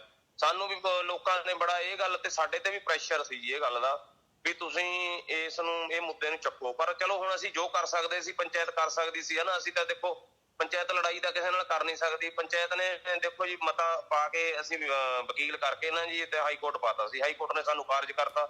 ਹਾਈ ਕੋਰਟ ਦਾ ਸਾਨੂੰ ਫੈਸਲਾ ਜਿਹੜਾ ਉਹ ਸਿਰ ਮੱਥੇ ਹੈ ਜੀ, ਅਸੀਂ ਉਹਨੂੰ ਕੀ ਕਰ ਸਕਦੇ। ਤੇ ਫਿਰ ਤੁਸੀਂ ਪ੍ਰਪੇਅਰ ਹੈਗੇ ਹੋ ਇਹਨੂੰ ਅੱਗੇ ਲੈ ਕੇ ਜਾਣ ਨੂੰ, ਖੋਲਣ ਵਾਸਤੇ, ਕਿ ਤੁਹਾਡੇ ਨਾਲ ਧੋਖਾ ਹੋਇਆ? ਹਾਂਜੀ, ਇਹ ਤਾਂ ਸਾਰਾ ਪਿੰਡ ਕਹਿ ਰਿਹਾ ਜੀ ਇਹ ਤਾਂ ਵੀ ਤਾਂ ਧੋਖਾ ਹੈ ਜੀ। ਤਾਂ ਇਹ ਤਾਂ ਤੁਸੀਂ ਲੰਘਦੇ ਵੜਦੇ ਜੇ ਕਿਤੇ ਦੇਖੋ ਨਾ, ਤੁਸੀਂ ਦੇਖ ਕੇ ਵੀ ਕਹੋਗੇ ਵੀ ਇਹ ਧੋਖਾ। ਬਾਹਰ ਦੇ ਲੋਕ ਵੀ ਸਾਨੂੰ ਫੋਨ ਕਰਕੇ ਕਹਿੰਦੇ ਨੇ ਵੀ ਇਹ ਗਲਤ ਹੋਇਆ, ਪਿੰਡ ਨਾਲ ਧੋਖਾ ਹੀ ਹੈ ਜੀ ਇਹ। ਤਾਂ ਪਰ ਉਹ ਤਾਂ ਕਹਿੰਦੇ ਆ ਕਿ ਮੈਂ ਸਰਬੱਤ ਦਾ ਭਲਾ ਕਰਦਾ ਆ ਤੇ ਮੈਂ ਤਾਂ ਬਹੁਤ ਚੈਰਿਟੀਆਂ ਕਰਦਾ, ਮੈਂ ਤਾਂ ਆਪਦੇ ਪੱਲਿਓਂ ਪੈਸਾ ਖਰਚ ਕਰਦਾ। ਤੁਹਾਡੇ ਪਿੰਡ ਦੀ ਜ਼ਮੀਨ ਫਿਰ ਉਹਨੂੰ ਹੜੱਪਣ ਦੀ ਕੀ ਲੋੜ ਪੈ ਗਈ ਸੀ? ਉਹ ਤਾਂ ਜੀ ਹੁਣ ਉਹ ਦੱਸਣਗੇ, ਉਹ ਜਵਾਬ ਉਹ ਦੇ ਸਕਦੇ ਨੇ। ਪਰ ਉਹਨਾਂ ਨੂੰ ਮੈਂ ਸਵਾਲ ਪੁੱਛੇ ਆ, ਉਹ ਜਵਾਬ ਨਹੀਂ ਦੇ ਰਹੇ ਕੋਈ ਵੀ। ਅੱਛਾ ਜੀ। ਹਾਂਜੀ, ਤੇ ਉਹ ਕੀ ਚੱਕਰ ਕੀ ਹੈ ਕਿ ਇਹ ਮਤਲਬ ਜਾਂ ਫਿਰ ਇਸ ਗਵਰਨਮੈਂਟ ਦੇ ਵਿੱਚ ਵੀ ਇਹਨਾਂ ਦੀ ਕੋਈ ਸਮੂਲੀਅਤ ਹੈ ਜਾਂ ਬਹੁਤ ਲੈਣ ਦੇਣ ਹੈ ਪੋਲੀਟੀਕਲ ਲੀਡਰਾਂ ਨਾਲ? ਬਿਲਕੁਲ ਹੋ ਸਕਦਾ ਜੀ। ਦੇਖੋ ਹੁਣ ਆਪਾਂ ਕਲੀਅਰ ਕੱਟ ਨਹੀਂ ਕਹਿ ਸਕਦੇ ਜੀ ਕਿਸੇ ਨੂੰ, ਜਦੋਂ ਆਪਾਂ ਨੇ ਕੁਝ ਦੇਖਿਆ ਨਹੀਂ ਜੀ, ਕੁਝ ਨਾ ਇਹ ਗੱਲ ਨਹੀਂ ਨਾ ਕਹਿ ਸਕਦੇ। ਪਰ ਇਸ ਗੱਲ 'ਚ ਜਿਹੜਾ ਫੱਗੜ ਮਾਜਰਾ ਪਿੰਡ ਹੈ ਉਹ ਤਾਂ ਫਿਰ ਬਹੁਤ ਜ਼ਿਆਦਾ ਨਿਰਾਸ਼ ਹੈ ਕਿ ਸਾਡੇ ਪਿੰਡ ਦੀ ਜ਼ਮੀਨ ਖੋਈ ਗਈ। ਬਹੁਤ ਜ਼ਿਆਦਾ ਨਾਰਾਜ਼ ਹੈ ਸਰ। ਦੇਖੋ ਉਹ ਤਾਂ ਤੁਹਾਨੂੰ ਵੀ ਇਹ ਗੱਲ ਸੁਣ ਕੇ ਹੀ ਪਤਾ ਲੱਗਦਾ ਵੀ ਸਾਨੂੰ ਪਿੱਛੇ ਜ਼ਮੀਨ ਦਿੱਤੀ ਗਈ ਜੀ, ਹਨਾ। ਉਹਦਾ ਸਾਨੂੰ ਕੀ ਲਾਭ ਹੈ ਪਿੱਛੇ ਜ਼ਮੀਨ ਦਾ ਜੀ? ਮੇਨ ਰੋਡ ਤੇ ਸਾਡੀ ਜ਼ਮੀਨ, ਹੁਣ ਮੇਰੇ ਕੋਲ 2-4 ਮੁੰਡੇ ਹੋਰ ਵੀ ਬੈਠੇ ਨੇ, ਤੁਸੀਂ ਇਹਨਾਂ ਨਾਲ ਵੀ ਜੇ ਗੱਲ ਕਰਨੀ ਹੈ ਤਾਂ ਕਰ ਸਕਦੇ ਹੋ। ਇਹ ਵੀ ਨਾਰਾਜ਼ ਨੇ। ਨਹੀਂ, ਪਰ ਉਹ ਤੁਸੀਂ ਜਦੋਂ ਜਿਹੜਾ ਸਰਪੰਚ ਹੈ ਉਹ ਪਿੰਡ ਦੀ ਨੁਮਾਇੰਦਗੀ ਕਰ ਰਿਹਾ, ਮੈਂ ਤੁਹਾਡੇ ਤੇ ਪੂਰਾ ਵਿਸ਼ਵਾਸ ਕਰਦਾ ਕਿ ਬਾਕੀ ਵੀ ਨਾਰਾਜ਼ ਹੋਣਗੇ। ਪਰ ਇਹ ਜਿਹੜਾ ਮੁੱਦਾ ਆ ਇਹ ਆਪਾਂ ਨੂੰ ਹੋਰ ਵੱਡੇ ਲੈਵਲ ਤੇ ਇਹ ਲੈ ਕੇ ਜਾਣਾ ਬਣਦਾ ਕਿ ਪਿੰਡ ਵਾਲਿਆਂ ਨਾਲ ਧੋਖਾ ਹੋਇਆ, ਕਿਉਂਕਿ ਪਿੰਡ ਦੇ ਲੋਕ ਭੋਲੇ ਹੁੰਦੇ ਆ, ਉਹਨਾਂ ਨੂੰ ਪਤਾ ਨਹੀਂ ਹੁੰਦਾ ਕਿ ਸਾਈਨ ਕਿੱਥੇ ਕਰਤੇ ਅਸੀਂ। ਬਿਲਕੁਲ ਜੀ। ਇਹ ਕਹਿੰਦੇ ਰਹੇ ਨਾ ਜੀ ਲੋਕ ਵੀ ਸਾਨੂੰ ਤਾਂ ਇਹ ਸੀ ਵੀ ਪਲਾਟ ਦਿੱਤੇ ਜਾਣਗੇ ਜੀ, ਹਨਾ। ਕਹਿੰਦੇ ਵੀ ਸੀ ਸਰਪੰਚ ਸਾਹਿਬ ਸਾਡੇ ਵੀ ਭਾਈ ਪਲਾਟ ਦੇਵਾਂਗੇ ਤੁਹਾਨੂੰ, ਵੀ ਸਾਈਨ ਕਰ ਦੋ। ਉਹ ਮਾਮਲਾ ਫਿਰ ਰਫਾ ਦਫਾ ਹੋ ਗਿਆ। ਇਹ ਕਿੰਨੇ ਸਾਲ ਹੋ ਗਏ ਜੀ ਜ਼ਮੀਨ ਲਈ ਨੂੰ? ਇਹ ਜ਼ਮੀਨ ਨੂੰ ਤਾਂ ਕਈ ਸਾਲ ਹੋ ਗਏ ਜੀ ਸਰ। ਤੇ ਇੱਥੇ ਜਿਹੜੇ ਚੀਜ਼ ਕਹਿ ਕੇ ਇਹਨਾਂ ਨੇ ਜ਼ਮੀਨ ਲਈ ਸੀ ਕਿ ਅਸੀਂ ਸਾਡੇ ਜੀ ਇੱਕ ਮਿੰਟ ਸੁਣੋ ਜੀ ਮੇਰੀ ਜੀ। ਇੱਕ ਜੀ ਸਾਡੇ ਫਿਰ ਨਾ ਪ੍ਰਾਈਵੇਟ ਬੰਦਿਆਂ ਨੇ ਕੇਸ ਲਾਤਾ ਸੀ ਜੀ ਇਹਦੇ ਤੇ। ਇੱਕ ਕੁਲਦੀਪ ਸਿੰਘ ਨਿਹੰਗ ਹੈ ਜੀ। ਅੱਛਾ ਜੀ। ਨਿਹੰਗ ਸਿੰਘ ਹੈ ਜੀ। ਅੱਛਾ, ਉਹਨਾਂ ਨੇ ਜੀ ਹਾਈ ਕੋਰਟ ਕੇਸ ਲਾ ਕੇ ਨਾ ਜੀ ਉਹਨਾਂ ਨੇ ਸਟੇ ਲੈ ਕੇ ਰੋਕ ਰੱਖਿਆ ਜੀ ਇਹ 2-3 ਸਾਲ, 3 ਸਾਲ ਦੇ ਲਗਭਗ ਜੀ। ਕੰਮ ਬੰਦ ਪਿਆ ਰਿਹਾ ਸੀ ਜੀ। ਫਿਰ ਤੇ ਉਹਨਾਂ ਤੋਂ ਬਾਅਦ ਜੀ ਉਹ ਤਾਂ ਖਾਰਜ ਕਰਤੇ, ਉਹ ਪੂਰਾ ਡਾਕੂਮੈਂਟਸ ਨਹੀਂ ਉੱਥੇ ਪੇਸ਼ ਕਰ ਸਕੇ ਜੀ। ਅੱਛਾ ਜੀ। ਵਿਚਾਰੇ ਅਨਪੜ੍ਹ ਜਿਹਾ ਬੰਦਾ ਸੀ ਜੀ, ਉਹ ਤੋਂ ਇੰਨਾ ਹੈ ਨਹੀਂ ਸੀ ਉਹਨੂੰ ਨੌਲੇਜ, ਨਾ ਪ੍ਰਸ਼ਾਸਨ ਉਹਨਾਂ ਨੂੰ ਦਿੰਦਾ ਸੀ ਕੋਈ ਡਾਕੂਮੈਂਟਸ ਜਿਹੜੇ ਵੀ, ਜਿੱਦਾਂ ਜੀ ਪਟਵਾਰੀ ਤੋਂ ਵੈਲਿਊ ਪਵਾ ਕੇ ਜ਼ਮੀਨ ਦੀ ਜੀ, ਹਨਾ, ਕੋਈ ਉਹਦੇ ਨਕਸ਼ੇ ਵਗੈਰਾ ਜੀ ਵੀ ਕਿੱਥੇ ਹੈਗੀ ਜੀ ਜ਼ਮੀਨ ਕੀ ਹੈ, ਉਹ ਗੱਲਾਂ ਥੋੜੀਆਂ ਜਿਹੀਆਂ ਉਹਨਾਂ ਤੋਂ ਪੂਰਤੀ ਨਹੀਂ ਕਰ ਸਕੇ। ਠੀਕ ਹੈ ਨਾ ਜੀ। ਖਾਰਜ ਕਰਤਾ ਜੀ ਉਹਨਾਂ ਨੇ, ਸਟੇ ਸੀ ਉਹਨਾਂ ਦੀ। ਸਾਨੂੰ ਤਾਂ ਫਿਰ ਸਾਡਾ ਤਾਂ ਕੇਸ ਹੀ ਨਹੀਂ ਜੀ, ਜਦੋਂ ਸਾਨੂੰ ਤਾਂ ਪਹਿਲੇ ਉਹਦੇ ਚ ਖਾਰਜ ਕਰਤਾ ਕੋਰਟ ਨੇ। ਓਕੇ, ਇਹਦਾ ਮਤਲਬ ਇਹਦੀ ਪਹੁੰਚ ਜਿਹੜੀ ਹੈ ਬੰਦੇ ਦੀ ਬਹੁਤ ਦੂਰ ਤੱਕ ਹੈ ਤੇ ਘਪਲੇ ਦੇ ਵਿੱਚ ਬਹੁਤ ਸਾਰੇ ਲੋਕ ਇਨਵੋਲਵ ਨੇ ਵਿੱਚ। ਹਾਂਜੀ, ਉਹ ਤਾਂ ਦੇਖੋ ਲੱਗਦਾ ਹੀ ਹੈ ਨਾ ਦੇਖਣ ਨੂੰ ਵੀ। ਦੇਖੋ ਇਹ ਤਾਂ ਸਾਰਾ ਪ੍ਰਸ਼ਾਸਨ ਦੇ ਵਿੱਚ ਇਹਦੇ ਇਨਵੋਲਵ ਹੋ ਕੇ ਹੀ ਐਡਾ ਕੰਮ ਹੋ ਸਕਦਾ ਨਾ ਜੀ। ਪਰ ਹੁਣ ਸਰਕਾਰ ਬਦਲ ਗਈ ਹੈ। ਜਿਸ ਵੇਲੇ ਲਿਆ ਸੀ ਉਸ ਵੇਲੇ ਅਕਾਲੀਆਂ ਦੀ ਸਰਕਾਰ ਹੈ, ਹੁਣ ਕਾਂਗਰਸ ਸਰਕਾਰ ਇਹਦੀ ਇਨਕੁਆਇਰੀ ਨਹੀਂ ਕਰਾ ਸਕਦੀ? ਇਨਕੁਆਰੀ ਜੀ, ਹੁਣ ਇਨਕੁਆਰੀ ਤਾਂ ਅਸੀਂ ਵੀ ਡੀਸੀ ਸਾਹਿਬ ਦੇ ਵੀ ਲਿਖ ਕੇ ਦਿੱਤਾ ਸੀ ਜੀ, ਡੀਡੀਪੀਓ ਸਾਹਿਬ ਦੇ ਵੀ। ਉਹ ਜਦੋਂ ਕੋਰਟ ਦਾ ਮੈਟਰ ਸੀ ਨਾ, ਹਾਈ ਕੋਰਟ ਦਾ, ਉਸ ਤੋਂ ਫਿਰ ਕੋਈ ਵੀ ਅਫਸਰ ਜੀ ਚੁੱਪ ਕਰ ਜਾਂਦਾ ਸੀ ਵੀ ਹਾਈ ਕੋਰਟ ਕੇਸ ਚੱਲ ਰਿਹਾ ਜੀ, ਹਨਾ। ਅੱਛਾ, ਤੇ ਹੁਣ ਆਪਾਂ ਇਹ ਜਿਹੜੀਆਂ ਚੀਜ਼ਾਂ ਨੇ, ਇਹ ਘਪਲੇ ਆ, ਇਹ ਸਾਹਮਣੇ ਲੈ ਕੇ ਆ ਰਹੇ ਆ, ਤੇ ਜੇ ਸਾਨੂੰ ਕਿਸੇ ਚੀਜ਼ ਦੀ ਲੋੜ ਪਈ, ਇਹਨੂੰ ਬਹੁਤ ਵੱਡੇ ਲੈਵਲ ਤੇ ਆਪਾਂ ਲੈ ਕੇ ਜਾਣਾ ਚਾਹੁੰਦੇ ਆ ਕਿ ਪੰਜਾਬ ਦੇ ਲੋਕਾਂ ਨਾਲ, ਪਿੰਡੂਆਂ ਨਾਲ, ਦੇਸੀ ਲੋਕਾਂ ਨਾਲ ਜਿਹੜਾ ਧੱਕਾ ਹੋ ਰਿਹਾ ਤੇ ਉਹ ਬੰਦ ਹੋਵੇ, ਤੇ ਜਿਹੜੀ ਕਾਨੂੰਨ ਦੀ ਕੋਰਟ ਹੈ ਉਹ ਇਹਨੂੰ ਦੁਬਾਰਾ ਇਹਦੀ ਸੁਣਵਾਈ ਕਰੇ, ਤੇ ਉਹਦੇ 'ਚ ਜੇ ਸਾਨੂੰ ਤੁਹਾਡੀ ਲੋੜ ਪਈ ਫਿਰ ਤੁਸੀਂ ਸਾਡੀ ਮਦਦ ਕਰਨਾ, ਦਬਣਾ ਨਹੀਂ। ਤੁਹਾਨੂੰ ਸਾਡੇ ਇਸ ਫੋਨ ਤੋਂ ਬਾਅਦ ਬਹੁਤ ਸਾਰੀਆਂ ਧਮਕੀਆਂ ਵੀ ਆਉਣਗੀਆਂ, ਡਰਾਉਣ ਦੀ ਕੋਸ਼ਿਸ਼ ਕਰਨਗੇ, ਪਰ ਤੁਸੀਂ ਨੀਡਰ ਰਹਿਣਾ। ਠੀਕ ਹੈ ਜੀ। ਠੀਕ ਹੈ ਜੀ, ਚੜ੍ਹਦੀ ਕਲਾ। ਥੈਂਕ ਯੂ ਸਰਪੰਚ ਸਾਹਿਬ ਸਾਡੇ ਨਾਲ ਗੱਲ ਕਰਨ ਵਾਸਤੇ, ਧੰਨਵਾਦ। ਚੜ੍ਹਦੀ ਕਲਾ। ਇਹ ਜੀ ਪਿੰਡ ਦੇ ਸਰਪੰਚ ਸੀਗੇ ਫੱਗਣ ਮਾਜਰਾ ਦੇ, ਜਿਨ੍ਹਾਂ ਦੀ ਜ਼ਮੀਨ ਸਰਬੱਤ ਦੇ ਭਲੇ ਟਰਸਟ ਵੱਲੋਂ ਬੜੇ ਧੋਖੇ ਦੇ ਨਾਲ ਹਥਿਆਈ ਗਈ ਹੈ। ਇਹ ਕਹਿੰਦੇ ਕਿ ਕੋਰਟ ਹੈ ਜਿਹੜੀ ਉਹ ਮੈਟਰ ਇਹ ਮੰਨਦੀ ਹੈ ਕਿ ਜੋ ਵੀ ਹੋ ਰਿਹਾ, ਤਾਂ ਜੋ ਵੀ ਗੱਲਾਂ ਹੋ ਰਹੀਆਂ, ਇਹ ਜਿਹੜੇ ਅਰਬਾਂਪਤੀ ਕਹਾਉਣ ਵਾਲੇ ਲੋਕ ਨੇ, ਜਿਹੜੇ ਵੈਸੇ ਕਹਿੰਦੇ ਆ ਭਾਵੇਂ ਉਹ 1 ਲੀਟਰ ਸ਼ਾਮ ਨੂੰ दारू ਦਾ ਪੀ ਕੇ ਤੇ 2 ਕਿਲੋ ਮੁਰਗਾ ਖਾ ਕੇ ਢਕਾਰ ਮਾਰ ਕੇ ਸੌਂ ਜਾਂਦੇ ਆ, ਪਰ ਉਹ ਕਹਿੰਦੇ ਆ ਕਿ ਅਸੀਂ ਸਰਬੱਤ ਦਾ ਭਲਾ ਕਰਨਾ। ਯਾਰ ਇਹੋ ਜਿਹੇ ਬੰਦੇ ਸਰਬੱਤ ਦਾ ਭਲਾ ਤਾਂ ਵੈਸੇ ਵੀ ਇਹਨਾਂ ਨੂੰ ਨਾਮ ਨਹੀਂ ਰੱਖਣਾ ਚਾਹੀਦਾ ਕਿ ਸਰਬੱਤ ਦਾ ਭਲਾ ਕੀ ਕਰਨਗੇ ਯਾਰ। 1 ਲੀਟਰ दारू ਪੀ ਕੇ ਤੇ 2 ਕਿਲੋ ਮੁਰਗੇ ਦੀਆਂ ਲੱਤਾਂ ਚੱਬ ਕੇ ਜਿਹੜਾ ਬੰਦਾ ਹਰ ਰੋਜ਼ ਸ਼ਾਮ ਨੂੰ ਸੌਂਦਾ ਤੇ ਉਹ ਕਿਵੇਂ ਸਰਬੱਤ ਦਾ ਭਲਾ ਕਰ ਸਕਦਾ। ਸੋ ਇਹ ਜਿਹੜੇ ਠੱਗੀਆਂ ਨੇ, ਇਹ ਛੋਟੇ ਛੋਟੇ ਲੈਵਲ ਤੋਂ ਸ਼ੁਰੂ ਹੋ ਕੇ ਬਹੁਤ ਬਹੁਤ ਵੱਡੇ ਵੱਡੇ ਲੈਵਲ ਤੱਕ ਇਹ ਠੱਗੀਆਂ ਜਾ ਰਹੀਆਂ ਨੇ। ਮੈਂ ਕੋਸ਼ਿਸ਼ ਕਰਦਾ ਕਿ ਮਿੱਤਰੋ ਇਹ ਸਾਰੀਆਂ ਠੱਗੀਆਂ 1 ਬਾਏ 1, ਕਿਉਂਕਿ ਹੁਣ ਉਧਰ ਬਘੇਲ ਸਿੰਘ ਉਹਨਾਂ ਨੇ ਛੋਟੀਆਂ ਛੋਟੀਆਂ NGO ਤੇ ਸਕੰਜੇ ਕੱਸੇ ਹੋਏ ਆ, ਤੇ ਮੈਂ ਤੁਹਾਨੂੰ ਇਹ ਦੱਸਦਾ ਕਿ NGO ਛੋਟੀਆਂ ਵੱਡੀਆਂ ਨਹੀਂ। ਇੱਕ ਮੈਂ ਪਿਛਲੇ 2 ਹਫ਼ਤੇ ਤੋਂ ਇਨਵੈਸਟੀਗੇਸ਼ਨ ਮੈਂ ਕਰ ਰਿਹਾ ਸੀ। ਇੱਕ NGO ਚੱਲਦੀ ਹੈ ਪਟਿਆਲੇ ਦੇ ਵਿੱਚ, ਜਿਹੜੀ ਕਿ SP ਉਬਰਾਏ ਦੀ ਛਤਰ ਛਾਇਆ ਦੇ ਥੱਲੇ ਚੱਲਦੀ ਹੈ, ਤੇ ਖਾਸਮ ਖਾਸ ਕੁੜੀ ਜਿਹੜੀ ਪੰਜਾਬੀ ਯੂਨੀਵਰਸਿਟੀ ਦੇ ਵਿੱਚ ਐਜ਼ ਏ ਕਾਪੀ ਕਲਰਕ, ਮਤਲਬ ਕਿ ਦਰਜਾ 4 ਦੀ ਨੌਕਰੀ ਹੁੰਦੀ ਹੈ ਜੀ, ਇਹ ਬੜੀ ਛੋਟੀ ਜੀ ਨੌਕਰੀ ਹੁੰਦੀ ਹੈ। ਤੇ ਉਹ ਕੁੜੀ ਇੱਕ NGO ਕਹਿੰਦੀ ਹੈ ਮੈਂ ਚਲਾਉਣੀ ਹੈ। NGO ਦਾ ਨਾਮ ਰੱਖਿਆ ਉਹਨੇ ਰੇਨਬੋ। ਮੇਰੇ ਕੋਲੇ ਉਹਦੇ ਸਾਰੇ ਡਾਕੂਮੈਂਟ ਹੈ।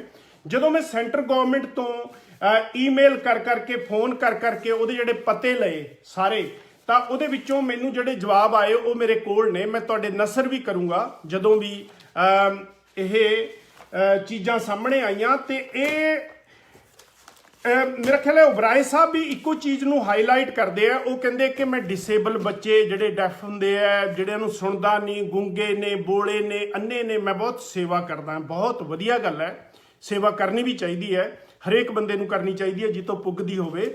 ਤੇ ਪਰ ਇਹਨਾਂ ਦੀਆਂ ਜਿਹੜੀਆਂ ਇੰਸਟੀਟਿਊਸ਼ਨਸ ਨੇ ਜਿਹੜੀਆਂ ਚਲਦੀਆਂ, ਤੇ ਉਹਦੇ 'ਚ ਪਟਿਆਲੇ 'ਚ 3 ਸੰਸਥਾਵਾਂ ਚੱਲਦੀਆਂ। ਇੱਕ ਹੈਗਾ ਆਸ਼ਾ ਸਕੂਲ, ਜਿਹਨੂੰ NGO ਚਲਾਉਂਦੀ ਹੈ ਆਰਮੀ ਵੂਮਨ ਵੈਲਫੇਅਰ ਐਸੋਸੀਏਸ਼ਨ, ਜਿਹੜਾ ਮੈਂ ਨੈਟ ਤੋਂ ਕੱਢਿਆ। ਤੇ ਦੂਜਾ ਇੱਕ ਨਵਜੀਵਨੀ ਹੈ, ਸਕੂਲ ਆਫ ਸਪੈਸ਼ਲ ਐਜੂਕੇਸ਼ਨ, ਜਿਹੜੇ ਸਪੈਸ਼ਲ ਚਿਲਡਰਨ ਹੁੰਦੇ ਨੇ, ਡਿਸੇਬਲ ਜਾਂ ਉਹਨਾਂ ਨੂੰ ਕਹਿ ਲਓ ਲੈਸੇਬਲ ਚਿਲਡਰਨ, ਜਿਹੜੇ ਬਾਹਰਲੇ ਵੈਸਟਰਨ ਕੰਟਰੀਆਂ 'ਚ ਉਹਨਾਂ ਨੂੰ ਮਾੜੇ ਨਾਮ ਨਾਲ ਨਹੀਂ ਬੁਲਾਇਆ ਜਾਂਦਾ, ਉਹਨਾਂ ਨੂੰ ਕਿਹਾ ਜਾਂਦਾ ਲੈਸੇਬਲ, ਕਿ ਉਹ ਸਾਡੇ ਤੋਂ ਜਿਵੇਂ ਆਪਾਂ ਕੰਮਕਾਰ ਕਰਦੇ ਹਾਂ ਸਾਡੇ ਵਾਂਗੂ ਕੰਮਕਾਰ ਨਹੀਂ ਕਰ ਸਕਦੇ, ਉਹਨਾਂ ਦੇ ਪੂਰੇ ਅੰਗ ਕੰਮ ਨਹੀਂ ਕਰਦੇ, ਉਹ ਹੈ।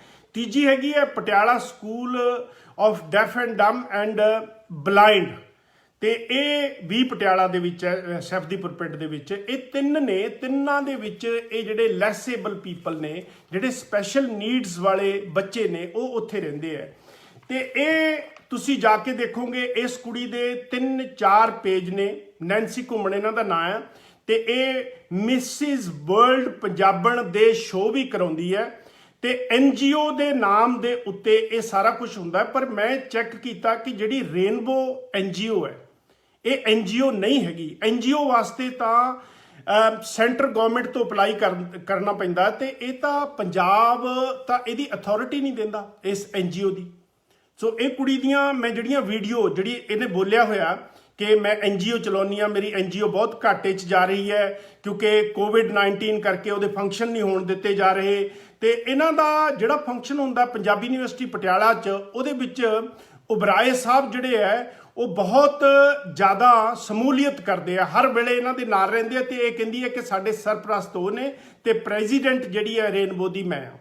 ਤੇ ਓਬਰਾਏ ਸਾਹਿਬ ਇਸ ਕੁੜੀ ਨੂੰ ਬਹੁਤ ਸਾਰੀਆਂ ਹੋਰ ਕੁੜੀਆਂ ਦੇ ਨਾਲ 2 ਵਾਰੀ ਦੁਬਈ ਲੈ ਕੇ ਗਏ, ਉੱਥੇ ਮਿਸਿਸ ਪੰਜਾਬਣ ਇਹਨਾਂ ਨੇ ਸ਼ੋਅ ਵੀ ਕਰਾਇਆ। ਮੈਂ ਇਹ ਪੁੱਛਣਾ ਚਾਹੁੰਦਾ, ਮੇਰਾ ਸਵਾਲ ਨੈਂਸੀ ਘੁੰਮਣ ਜਾਂ SP ਓਬਰਾਏ ਸਾਹਿਬ ਜਿਨ੍ਹਾਂ ਦੀ ਛਤਰ ਛਾਇਆ ਦੇ ਥੱਲੇ ਇਹ ਸਾਰਾ ਕੁਝ ਚੱਲਦਾ, ਕਿ ਜਦੋਂ ਤੁਸੀਂ ਸ਼ੋਅ ਕਰਾਉਂਦੇ ਹੋ ਇੰਡੀਆ ਤੋਂ ਬਾਹਰਲੇ ਕੰਟਰੀ ਦੇ ਵਿੱਚ, ਉਹਦੇ ਵਾਸਤੇ ਜਦੋਂ ਜਿਹੜੀ ਬਾਹਰਲੀ ਕਰੰਸੀ ਹੈ ਉਹ ਇੰਡੀਆ ਦੇ ਵਿੱਚ ਆਉਣ ਵਾਸਤੇ ਇੱਕ ਕੋਡ ਚਾਹੀਦਾ ਹੁੰਦਾ ਆ NGO ਦਾ, ਉਹਨੂੰ ਕਹਿੰਦੇ ਆ FCRA, ਤੇ ਇਹ ਕੋਡ ਉਹਨੂੰ ਮਿਲਦਾ ਹੈ ਜਿਹੜੀ ਰਜਿਸਟਰਡ NGO ਹੁੰਦੀ ਹੈ। ਇਹ ਸੈਂਟਰ ਗਵਰਨਮੈਂਟ ਦਿੰਦੀ ਹੈ। ਸੈਂਟਰ ਗਵਰਨਮੈਂਟ ਇੰਨੀ ਕੁ ਸਖਤ ਹੈ ਕਿ ਬਹੁਤ ਹਾਰਡ ਕੰਮ ਹੈ NGO ਰਜਿਸਟਰ ਕਰਾਉਣਾ ਅੱਜ ਕੱਲ੍ਹ ਇੰਡੀਆ ਦੇ ਵਿੱਚ, ਕਿਉਂਕਿ ਜਦੋਂ ਦੇ ਹਵਾਲਾ ਦੇ ਥਰੂ ਪੈਸੇ ਆਉਣ ਦੇ 2-3 ਕੇਸ ਫੜੇ ਗਏ, ਉਦੋਂ ਤੋਂ ਸਟੇਟ ਤੋਂ ਅਧਿਕਾਰ ਲੈ ਕੇ ਤਾਂ ਸੈਂਟਰ ਗਵਰਨਮੈਂਟ ਨੇ ਇਹ ਅਧਿਕਾਰ ਆਪਣੇ ਕੋਲ ਲੈ ਲਿਆ। ਤਾਂ ਇਹ ਖਾਲਾ ਜੀ ਦਾ ਬਾੜਾ ਨਹੀਂ NGO ਰਜਿਸਟਰ ਕਰਾਉਣਾ।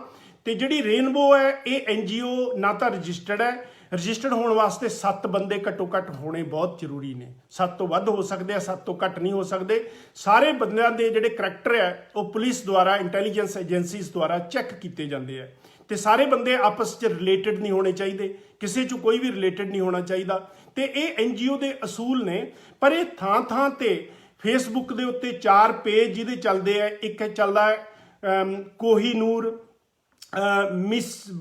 ਕੋਹੀਨੂਰ ਵਰਲਡ ਪੰਜਾਬਣ, ਤੇ ਦੂਜਾ ਚੱਲਦਾ ਨੈਂਸੀ ਘੁੰਮਣ, ਤੀਜਾ ਚੱਲਦਾ ਰੇਨਬੋ, ਚੌਥਾ ਇੱਕ ਹੋਰ ਚੱਲਦਾ। ਮਤਲਬ ਇੰਨੇ ਪੇਜ ਚਲਾ ਕੇ ਲੋਕਾਂ ਨੂੰ ਇਹ ਸ਼ਰੇਆਮ ਹੋਕਾ ਦੇਣਾ ਕਿ ਸਾਡਾ ਇੱਥੇ ਫੰਕਸ਼ਨ ਆ ਰਿਹਾ ਤੇ ਅਸੀਂ ਜਿਹੜੇ ਬੱਚੇ ਹੈ ਸਪੈਸ਼ਲ ਨੀਡਸ ਉਹਨਾਂ ਲਈ ਕੰਮ ਕਰਦੇ ਆ। ਤੇ ਜਦੋਂ ਕੋਈ ਵੀ ਇੰਸਟੀਟਿਊਸ਼ਨ ਸਪੈਸ਼ਲ ਬੱਚਿਆਂ ਲਈ ਕੰਮ ਕਰਦਾ ਤਾਂ ਗਵਰਨਮੈਂਟ ਦਾ ਲਾਅ ਬਹੁਤ ਸਟ੍ਰਿਕਟ ਹੈ। ਪਹਿਲਾਂ ਤਾਂ ਜਿਹੜਾ ਬੰਦਾ NGO ਚਲਾਉਂਦਾ ਉਹਦਾ ਕਰੈਕਟਰ ਇੰਨਾ ਸਾਫ਼ ਹੋਣਾ ਚਾਹੀਦਾ ਕਿ ਉਹਦੇ ਕੋਲ ECRB ਸਰਟੀਫਿਕੇਟ ਹੋਣਾ ਚਾਹੀਦਾ, ਇਨਹੈਂਸਡ ਕ੍ਰਾਈਮ ਰਿਕਾਰਡ ਬਿਊਰੋ ਤੋਂ ਉਹਦਾ ਕਲੀਨ ਚਿੱਟ ਦਾ ਇੱਕ ਸਰਟੀਫਿਕੇਟ ਹੁੰਦਾ, ਤੇ ਉਹਦੀ ਮਨਿਆਦ ਮੇਰੇ ਖਿਆਲ ਇੰਡੀਆ ਦੇ ਵਿੱਚ ਸ਼ਾਇਦ 3 ਸਾਲ ਜਾਂ 5 ਸਾਲ ਹੁੰਦੀ ਹੈ, ਕਿ 5 ਸਾਲ ਵੈਲਿਡ ਹੁੰਦਾ। ਤੇ ਉਹ ਬੱਚਿਆਂ ਦੇ ਨਾਲ ਜਿਹੜੇ ਛੋਟੇ ਬੱਚੇ ਨੇ, ਸਪੈਸ਼ਲ ਨੀਡਸ ਬੱਚੇ ਨੇ, ਤੇ ਉਹਨਾਂ ਦੇ ਨਾਲ ਕੰਮ ਕਰਨ ਵਾਸਤੇ ਉਹ ਜ਼ਰੂਰੀ ਹੁੰਦਾ। ਤੇ ਮੈਂ ਸਾਡੀ ਜਿਹੜੀ ਬੀਬੀ ਨੈਂਸੀ ਘੁੰਮਣ ਜੀ ਨੂੰ ਬੇਨਤੀ ਕਰਦਾ ਕਿ ਉਹ ਲਾਈਵ ਹੋ ਕੇ ਗੱਲ ਤੇ ਆਪਣੀ ਚੈਰਿਟੀ ਦੀ ਗੱਲ ਕਰਦੇ ਹੈ, ਤੇ ਇਹ ਵੀ ਦੱਸਣ ਉਹ ਕਿ ਉਹਨਾਂ ਕੋਲ ਇਹ ਜਿਹੜਾ ਸਰਟੀਫਿਕੇਟ ਹੈ ਇਹ ਹੈਗਾ ਕਿ ਉਹ ਬੱਚਿਆਂ ਨੂੰ ਲੈ ਕੇ ਪੰਜਾਬ 'ਚ ਹੀ ਨਹੀਂ, ਡਿਸਟ੍ਰਿਕਟ 'ਚ ਹੀ ਨਹੀਂ, ਸਗੋਂ ਆਊਟ ਆਫ ਸਟੇਟ ਵੀ ਜਾਂਦੇ ਆ, ਬੱਚਿਆਂ ਨੂੰ ਪਰਫਾਰਮ ਕਰਾਉਂਦੇ ਆ। ਉਹ ਇਹ 'ਚ ਕੋਈ ਮਾੜੀ ਗੱਲ ਨਹੀਂ, ਪਰ ਇਹਦੀ ਰਿਸਪੌਂਸਿਬਿਲਟੀ ਇੰਨੀ ਜ਼ਿਆਦਾ ਹੁੰਦੀ ਹੈ ਜਦੋਂ ਸਪੈਸ਼ਲ ਨੀਡਸ ਬੱਚਿਆਂ ਨੂੰ ਲੈ ਕੇ ਜਾਣਾ ਪੈਂਦਾ ਹੈ। ਤਾਂ ਜਿਹੜੀ ਇੰਸਟੀਟਿਊਸ਼ਨ 'ਚ ਉਹ ਕੰਮ ਕਰਦੇ ਆ, ਕੀ ਉਹ ਇੰਸਟੀਟਿਊਸ਼ਨ ਕਿਸੇ ਆਮ ਬੰਦੇ ਨੂੰ ਉਸ ਇੰਸਟੀਟਿਊਸ਼ਨ ਦੇ ਹੋਸਟਲ ਦੇ ਵਿੱਚੋਂ ਬੱਚੇ ਲਿਜਾ ਕੇ ਬਾਹਰ ਪਰਫਾਰਮ ਕਰਨ ਦੀ ਇਜਾਜ਼ਤ ਦੇ ਸਕਦੀ ਹੈ? ਇਹ ਵਿਸ਼ਾ ਬਹੁਤ ਸੀਰੀਅਸ ਹੈ ਤੇ ਇਨਵੈਸਟੀਗੇਸ਼ਨ ਦਾ ਵਿਸ਼ਾ ਹੈ, ਕਿਉਂਕਿ ਜਿਹੜੇ ਸਪੈਸ਼ਲ ਨੀਡਸ ਬੱਚੇ ਹੁੰਦੇ ਨੇ ਨਾ ਤਾਂ ਸੁਣ ਸਕਦੇ ਆ, ਨਾ ਦੇਖ ਸਕਦੇ ਆ, ਨਾ ਬੋਲ ਸਕਦੇ ਆ, ਕਿਸੇ ਨੂੰ ਕੋਈ ਪ੍ਰੋਬਲਮ, ਕਿਸੇ ਨੂੰ ਕੋਈ ਪ੍ਰੋਬਲਮ। ਤੇ ਇੱਕ ਸਰਕਾਰੀ ਨੌਕਰੀ ਨਹੀਂ, ਪੰਜਾਬੀ ਯੂਨੀਵਰਸਿਟੀ ਦੀ ਕਾਪੀ ਕਲਰਕ ਕੁੜੀ ਜਿਹੜੀ ਕਹਿੰਦੀ ਹੈ ਮੈਂ NGO ਚਲਾਉਣੀ ਆ, ਉਹਦੀ ਕੋਈ ਇੰਸਟੀਟਿਊਸ਼ਨ ਨਹੀਂ ਸਪੈਸ਼ਲ ਨੀਡਸ ਬੱਚਿਆਂ ਦੀ। ਉਹ ਬਾਹਰਲੀਆਂ ਆਰਗੇਨਾਈਜੇਸ਼ਨ ਤੋਂ, ਬਾਹਰਲੇ ਸਕੂਲ ਤੋਂ ਸਪੈਸ਼ਲ ਨੀਡਸ ਵਾਲੇ ਬੱਚੇ ਲਿਆ ਕੇ ਉਹਨਾਂ ਦੇ ਫੰਕਸ਼ਨ ਕਰਾ ਕੇ ਜਿਹੜਾ ਫੰਡ ਇਕੱਠਾ ਕਰਦੀ ਹੈ ਉਹ ਕਿਹੜੇ ਖਾਤੇ 'ਚ ਜਾਂਦਾ?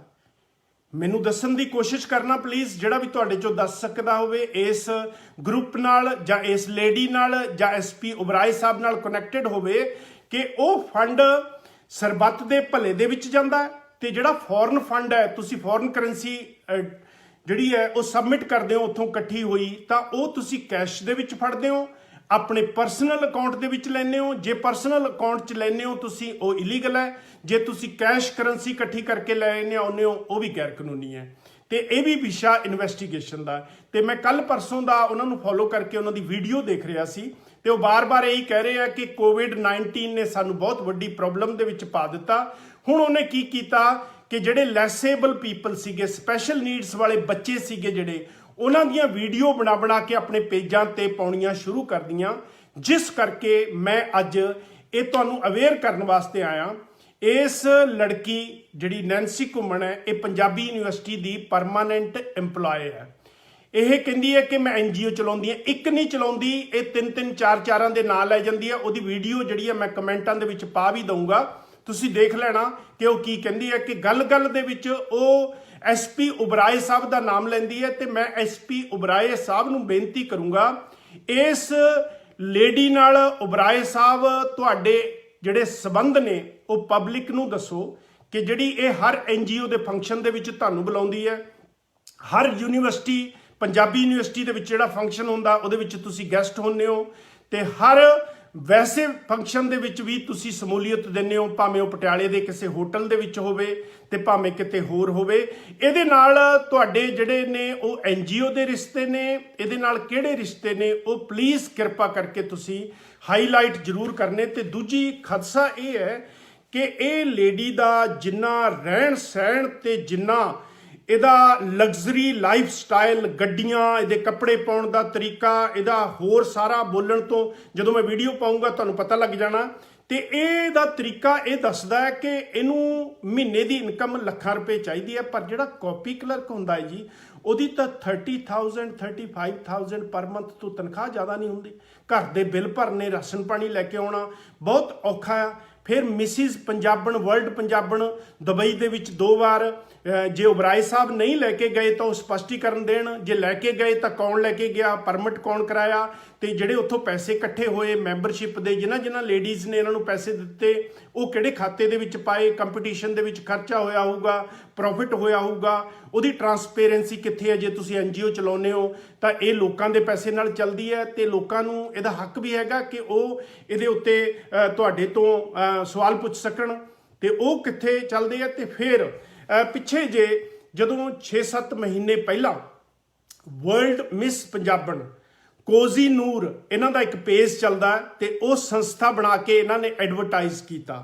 ਐਡਵਰਟਾਈਜ਼ ਕਰਕੇ ਇਹਨਾਂ ਨੇ ਚੈਨਲ ਪੰਜਾਬ ਦੇ ਥਰੂ, ਜਿਨ੍ਹਾਂ ਦਾ ਮਾਲਕ ਜਿਹੜਾ ਉਹ ਮੇਰਾ ਫਰੈਂਡ ਹੀ ਹੈ, ਤੇ ਇਸ ਕਰਕੇ ਮੈਂ ਕੋਈ ਟਰਬਲ ਨਹੀਂ ਇਹਨਾਂ ਨੂੰ ਪਾਈ ਹੈਗੀ, ਤੇ ਜਸਵੀਰ ਸਿੰਘ ਡੇਰੇਵਾਲ, ਤੇ ਉਹਨਾਂ ਦੇ ਨਾਲ ਮਿਲ ਕੇ ਇਹਨਾਂ ਨੇ ਇੱਥੇ ਫੰਕਸ਼ਨ ਕਰਾਇਆ UK ਦੇ ਵਿੱਚ ਮਿਸਿਸ ਵਰਲਡ ਪੰਜਾਬਣ ਦੇ ਬੈਨਰ ਦੇ ਥੱਲੇ, ਤੇ ਉਹਦੇ ਨਾਲ ਕਾਫੀ ਸਾਰੇ ਲੋਕ ਲਏ, ਕਾਫੀ ਸਪਾਂਸਰ ਲਏ, ਕਾਫੀ ਇਹਨਾਂ ਨੂੰ ਪੈਸਾ ਆਇਆ ਹੋਣਾ। ਤੇ ਮੇਰਾ ਸਵਾਲ ਇੱਥੇ ਇਹ ਹੈ ਕਿ ਕੀ ਨੈਂਸੀ ਘੁੰਮਣ ਜੀ, ਤੁਹਾਨੂੰ ਇਹ ਪਤਾ ਹੈ ਕਿ ਜਦੋਂ UK 'ਚ ਆ ਕੇ ਕੋਈ ਕੰਮ ਕਰਨਾ ਹੋਵੇ, ਕੋਈ ਫੰਕਸ਼ਨ ਕਰਨਾ ਹੋਵੇ, ਕੋਈ ਸ਼ੋਅ ਕਰਨਾ ਹੋਵੇ, ਜਾਂ ਫਿਰ ਕੋਈ ਮਿਊਜ਼ਿਕ ਬਣਾਉਣਾ ਹੋਵੇ, ਵੀਡੀਓ ਬਣਾਉਣਾ ਹੋਵੇ, ਫਿਲਮ ਬਣਾਉਣੀ ਹੋਵੇ, ਉਹਦੇ ਵਾਸਤੇ ਵਿਜ਼ਟਰ ਵੀਜ਼ਾ ਨਹੀਂ ਚਾਹੀਦਾ। ਵਿਜ਼ਟਰ ਵੀਜ਼ੇ ਵਾਲਾ ਬੰਦਾ ਘੁੰਮ ਫਿਰ ਸਕਦਾ ਹੈ ਤੇ ਕੋਈ ਵਪਾਰ ਜਾਂ ਕੋਈ ਕੰਮ ਨਹੀਂ ਕਰ ਸਕਦਾ। ਜੇ ਤੁਸੀਂ ਕੰਮ ਕਰਕੇ ਗਏ ਹੋ ਤਾਂ ਗੈਰ ਕਾਨੂੰਨੀ ਕੰਮ ਕਰਕੇ ਗਏ ਹੋ, ਤੇ ਤੁਸੀਂ ਉਹਦੇ ਵਿੱਚ ਚੀਫ ਸੀਗੇ, ਤੁਸੀਂ ਉਹਦੇ ਵਿੱਚ ਜੱਜ ਸੀਗੇ, ਤੁਸੀਂ ਉਹਦੇ ਵਿੱਚ ਪੈਸਾ ਕਲੈਕਸ਼ਨ ਕਰਨ ਦੇ ਵਿੱਚ ਮੂਹਰੇ ਸੀਗੇ। ਤੇ ਮੈਂ ਜਦੋਂ ਜਸਵੀਰ ਸਿੰਘ ਨੂੰ, ਡੇਰੇਵਾਲ ਨੂੰ, ਜਿਹੜੇ ਚੈਨਲ ਪੰਜਾਬ ਦੇ ਮਾਲਕ ਨੇ, ਉਹਨਾਂ ਨੂੰ ਲਾਇਆ, ਉਹ ਕਹਿੰਦਾ ਕਿ ਮੇਰੇ ਨਾਲ ਕੋਈ ਸਬੰਧ ਨਹੀਂ, ਮੇਰੀ ਤਾਂ ਤਾਣੀ ਉਹਨਾਂ ਨਾਲ ਵਿਗੜ ਗਈ ਹੈ, ਮੇਰੇ ਨਾਲ ਤਾਂ ਉਹਨਾਂ ਨੇ ਧੋਖਾ ਕੀਤਾ, ਤੇ ਤੁਸੀਂ ਆਪ ਹੀ ਉਹਨਾਂ ਨੂੰ ਪੁੱਛ ਲਓ। ਤੇ ਮੈਂ ਨੈਂਸੀ ਘੁੰਮਣ ਜੀ ਤੁਹਾਨੂੰ ਇਹ ਵੀਡੀਓ ਦੇ ਰਾਹੀਂ ਇਹ ਪੁੱਛਣਾ ਚਾਹੁੰਦਾ ਕਿ ਜਦੋਂ ਤੁਸੀਂ UK ਆ ਕੇ ਮੈਂਬਰਾਂ ਨੂੰ ਇਕੱਠੇ ਕੀਤਾ, ਉਹਨਾਂ ਤੋਂ ਐਂਟਰੀ ਫੀਸ ਲਈ, ਇਹ ਸ਼ੋਅ ਕਰਵਾਇਆ, ਇਹਦੇ ਵਿੱਚੋਂ ਰੇਨਬੋ ਦੇ ਨਾਂ ਤੇ ਪੈਸੇ ਕਲੈਕਟ ਹੋਏ, ਉਹ ਕਿਹੜੇ ਖਾਤੇ ਦੇ ਵਿੱਚ ਪਾ ਕੇ ਲੈ ਕੇ ਗਏ, ਤੇ ਤੁਸੀਂ ਇਹ ਸ਼ੋਅ ਕਰਾਇਆ ਕਿ ਤੁਹਾਡੇ ਕੋਲ UK ਦਾ ਵਿਜ਼ਟਰ ਵੀਜ਼ਾ ਸੀ ਜਾਂ ਫਿਰ ਤੁਹਾਡੇ ਕੋਲੇ ਪਰਮਿਟ ਸੀ। ਜੇ ਤੁਹਾਡੇ ਕੋਲੇ ਵਰਕ ਪਰਮਿਟ ਸੀ ਤਾਂ ਉਹ ਕਿਸ ਨੇ ਦਵਾਇਆ, ਕਿਸ ਬੇਸ ਤੇ ਤੁਸੀਂ ਲੈ ਕੇ ਆਏ ਸੀ। ਮੈਂ ਦੁਬਾਰਾ ਫਿਰ ਰਿਪੀਟ ਕਰ ਦਵਾਂ ਗੱਲ ਇਹ ਕਿ UK ਦੇ ਵਿੱਚ ਜੇ ਆ ਕੇ ਕੰਮ ਕਰਨਾ ਹੋਵੇ, ਭਾਵੇਂ ਰਾਗੀ ਨੇ ਜਾਂ ਢਾਡੀ ਨੇ, ਕਿਸੇ ਨੇ ਆਪਣੇ ਗੁਰਦੁਆਰੇ 'ਚ ਪ੍ਰੋਗਰਾਮ ਕਰਨ, ਉਹ ਵਿਜ਼ਟਰ ਵੀਜ਼ੇ ਤੇ ਆ ਕੇ ਨਹੀਂ ਕਰ ਸਕਦੇ। ਜਿਸ ਸਿੰਗਰ ਨੇ ਆ ਕੇ ਸ਼ੋਅ ਕਰਨੇ ਹੋਣ, ਉਹ ਵਿਜ਼ਟਰ ਵੀਜ਼ੇ ਤੇ ਆ ਕੇ ਸਟੇਜ ਤੇ ਨਹੀਂ ਚੜ ਸਕਦਾ। ਜਿਸ ਵੀ ਬੰਦੇ ਨੇ ਕੋਈ ਵੀ ਕੰਮ, ਕੋਈ ਫੰਕਸ਼ਨ ਕਰਨਾ ਹੋਵੇ, ਕੁਝ ਵੀ ਕਰਨਾ ਹੋਵੇ, ਉਹਨੂੰ ਵਰਕ ਪਰਮਿਟ ਲੈ ਕੇ ਆਉਣਾ ਪੈਂਦਾ, ਤੇ ਵਰਕ ਪਰਮਿਟ ਇੰਨਾ ਈਜ਼ੀ ਨਹੀਂ ਕਿ ਤੁਹਾਨੂੰ ਕੋਈ ਵੀ ਬੰਦਾ ਲੈ ਕੇ ਆ ਜਾਵੇ। ਮੇਰੇ ਵਰਗਾ ਬੰਦਾ ਤੁਹਾਨੂੰ UK ਆਉਣ ਵਾਸਤੇ ਸਪਾਂਸਰ ਕਰ ਸਕਦਾ ਹੈ ਕਿ ਇਹ ਬੰਦਾ ਮੇਰੇ ਕੋਲੇ ਆ ਰਿਹਾ, ਘੁੰਮਣ ਫਿਰਨ ਵਾਸਤੇ ਆ ਰਿਹਾ, ਪਰ ਮੈਂ ਉਹਨੂੰ ਇਹ ਇਜਾਜ਼ਤ ਨਹੀਂ ਦੇ ਸਕਦਾ ਜਿਹੜਾ ਬੰਦਾ ਮੇਰੀ ਸਪਾਂਸਰਸ਼ਿਪ ਤੇ UK ਦੇ ਵਿੱਚ ਆਇਆ ਕਿ ਉਹ ਕੰਮ ਕਰੇ, ਕਿਉਂਕਿ ਕੰਮ ਕਰਨ ਦੇ ਵਿੱਚ ਮੈਂ ਵੀ ਦੋਸ਼ੀ ਹਾਂ ਤੇ ਉਹ ਬੰਦਾ ਵੀ ਦੋਸ਼ੀ ਹੈ। ਇਸ ਕਰਕੇ ਜਿਹੜੇ ਨੈਂਸੀ ਘੁੰਮਣ ਜੀ, ਤੁਸੀਂ ਇੱਥੇ ਆ ਕੇ ਕੰਪੀਟੀਸ਼ਨ ਕਰਾ ਕੇ ਪੈਸੇ ਇਕੱਠੇ ਕਰਕੇ ਗਏ, ਤੇ ਤੁਹਾਡੀ NGO ਉਹਦੇ ਡਿਟੇਲ ਜਿਹੜੇ ਹੈ ਉਹ ਉੱਥੇ ਪਾ ਦਿਓ, ਤੁਹਾਡੀ ਰਜਿਸਟ੍ਰੇਸ਼ਨ ਤੇ ਤੁਹਾਡੇ 7 ਜਾਂ ਉਹ ਤੋਂ ਵੱਧ ਮੈਂਬਰ ਕਿਹੜੇ ਨੇ, ਜਾਂ ਫਿਰ ਇਹ ਧੰਦਾ ਜਿਹੜਾ ਆ ਤੁਹਾਨੂੰ ਬੰਦ ਕਰਨਾ ਚਾਹੀਦਾ ਹੈ। ਧੰਦੇ ਦੇ ਨਾਮ ਤੇ ਕਿ ਇਹ ਜਿਹੜਾ NGO ਹੈ ਇਹ ਅੱਜ ਕੱਲ ਬਹੁਤ ਵੱਡਾ ਧੰਦਾ ਬਣ ਚੁੱਕਿਆ, ਕਿਉਂਕਿ ਇਮੋਸ਼ਨਲੀ ਲੋਕ ਬੱਚਿਆਂ ਕਰਕੇ ਜਾਂ ਹੋਰ ਭਲਾਈ ਦੇ ਕਾਰਜਾਂ ਕਰਕੇ ਨਾਲ ਜੁੜ ਲੈਂਦੇ ਨੇ, ਇਮੋਸ਼ਨਲ ਹੋ ਕੇ ਤੁਹਾਨੂੰ ਤਿਲ ਫੁੱਲ ਭੇਟਾ ਕਰ ਦਿੰਦੇ ਨੇ, ਪਰ ਤੁਸੀਂ ਉਹਨੂੰ ਆਪਣੀ ਲਗਜ਼ਰੀ ਲਾਈਫ ਤੇ, ਆਪਣੀਆਂ ਗੱਡੀਆਂ, ਆਪਣੇ ਹੋਰ ਲਗਜ਼ਰੀ ਜਿਹੜੇ ਹੈ ਧੰਦੇ ਜਿਹੜੇ ਤੁਹਾਡੇ ਚੱਲਦੇ ਨੇ ਉਹਦੇ ਨਾਲ ਲੋਕਾਂ ਨੂੰ ਜੋੜ ਕੇ ਤੁਸੀਂ ਉਹਨੂੰ ਮਿਸਲੀਡ ਕਰਦੇ ਹੋ। ਤੇ ਇਹ ਕੰਮ ਜਿਹੜਾ ਇਹ ਬਿਲਕੁਲ ਗਲਤ ਹੈ ਤੇ ਇਹ ਤੁਹਾਨੂੰ ਜੇ ਤੁਸੀਂ ਕਰਦੇ ਹੋ ਇਹ ਬੰਦ ਕਰਨਾ ਚਾਹੀਦਾ। ਜਿਹੜੀ ਵੀ ਗੱਲ ਮੈਂ ਕਹਿ ਰਿਹਾ ਇੱਥੇ, ਜੇ ਮੈਂ ਗਲਤ ਹਾਂ ਤਾਂ ਮੈਂ ਤੁਹਾਡੇ ਤੋਂ ਮਾਫੀ ਮੰਗ ਲੂੰਗਾ। ਤੁਹਾਡੇ ਪਰਸਨਲ ਕਰੈਕਟਰ ਬਾਰੇ ਮੈਨੂੰ ਕਾਫੀ ਕੁਝ ਪਤਾ ਹੈ, ਪਰ ਮੈਂ ਅੱਜ ਨਸਰ ਨਹੀਂ ਕਰਦਾ।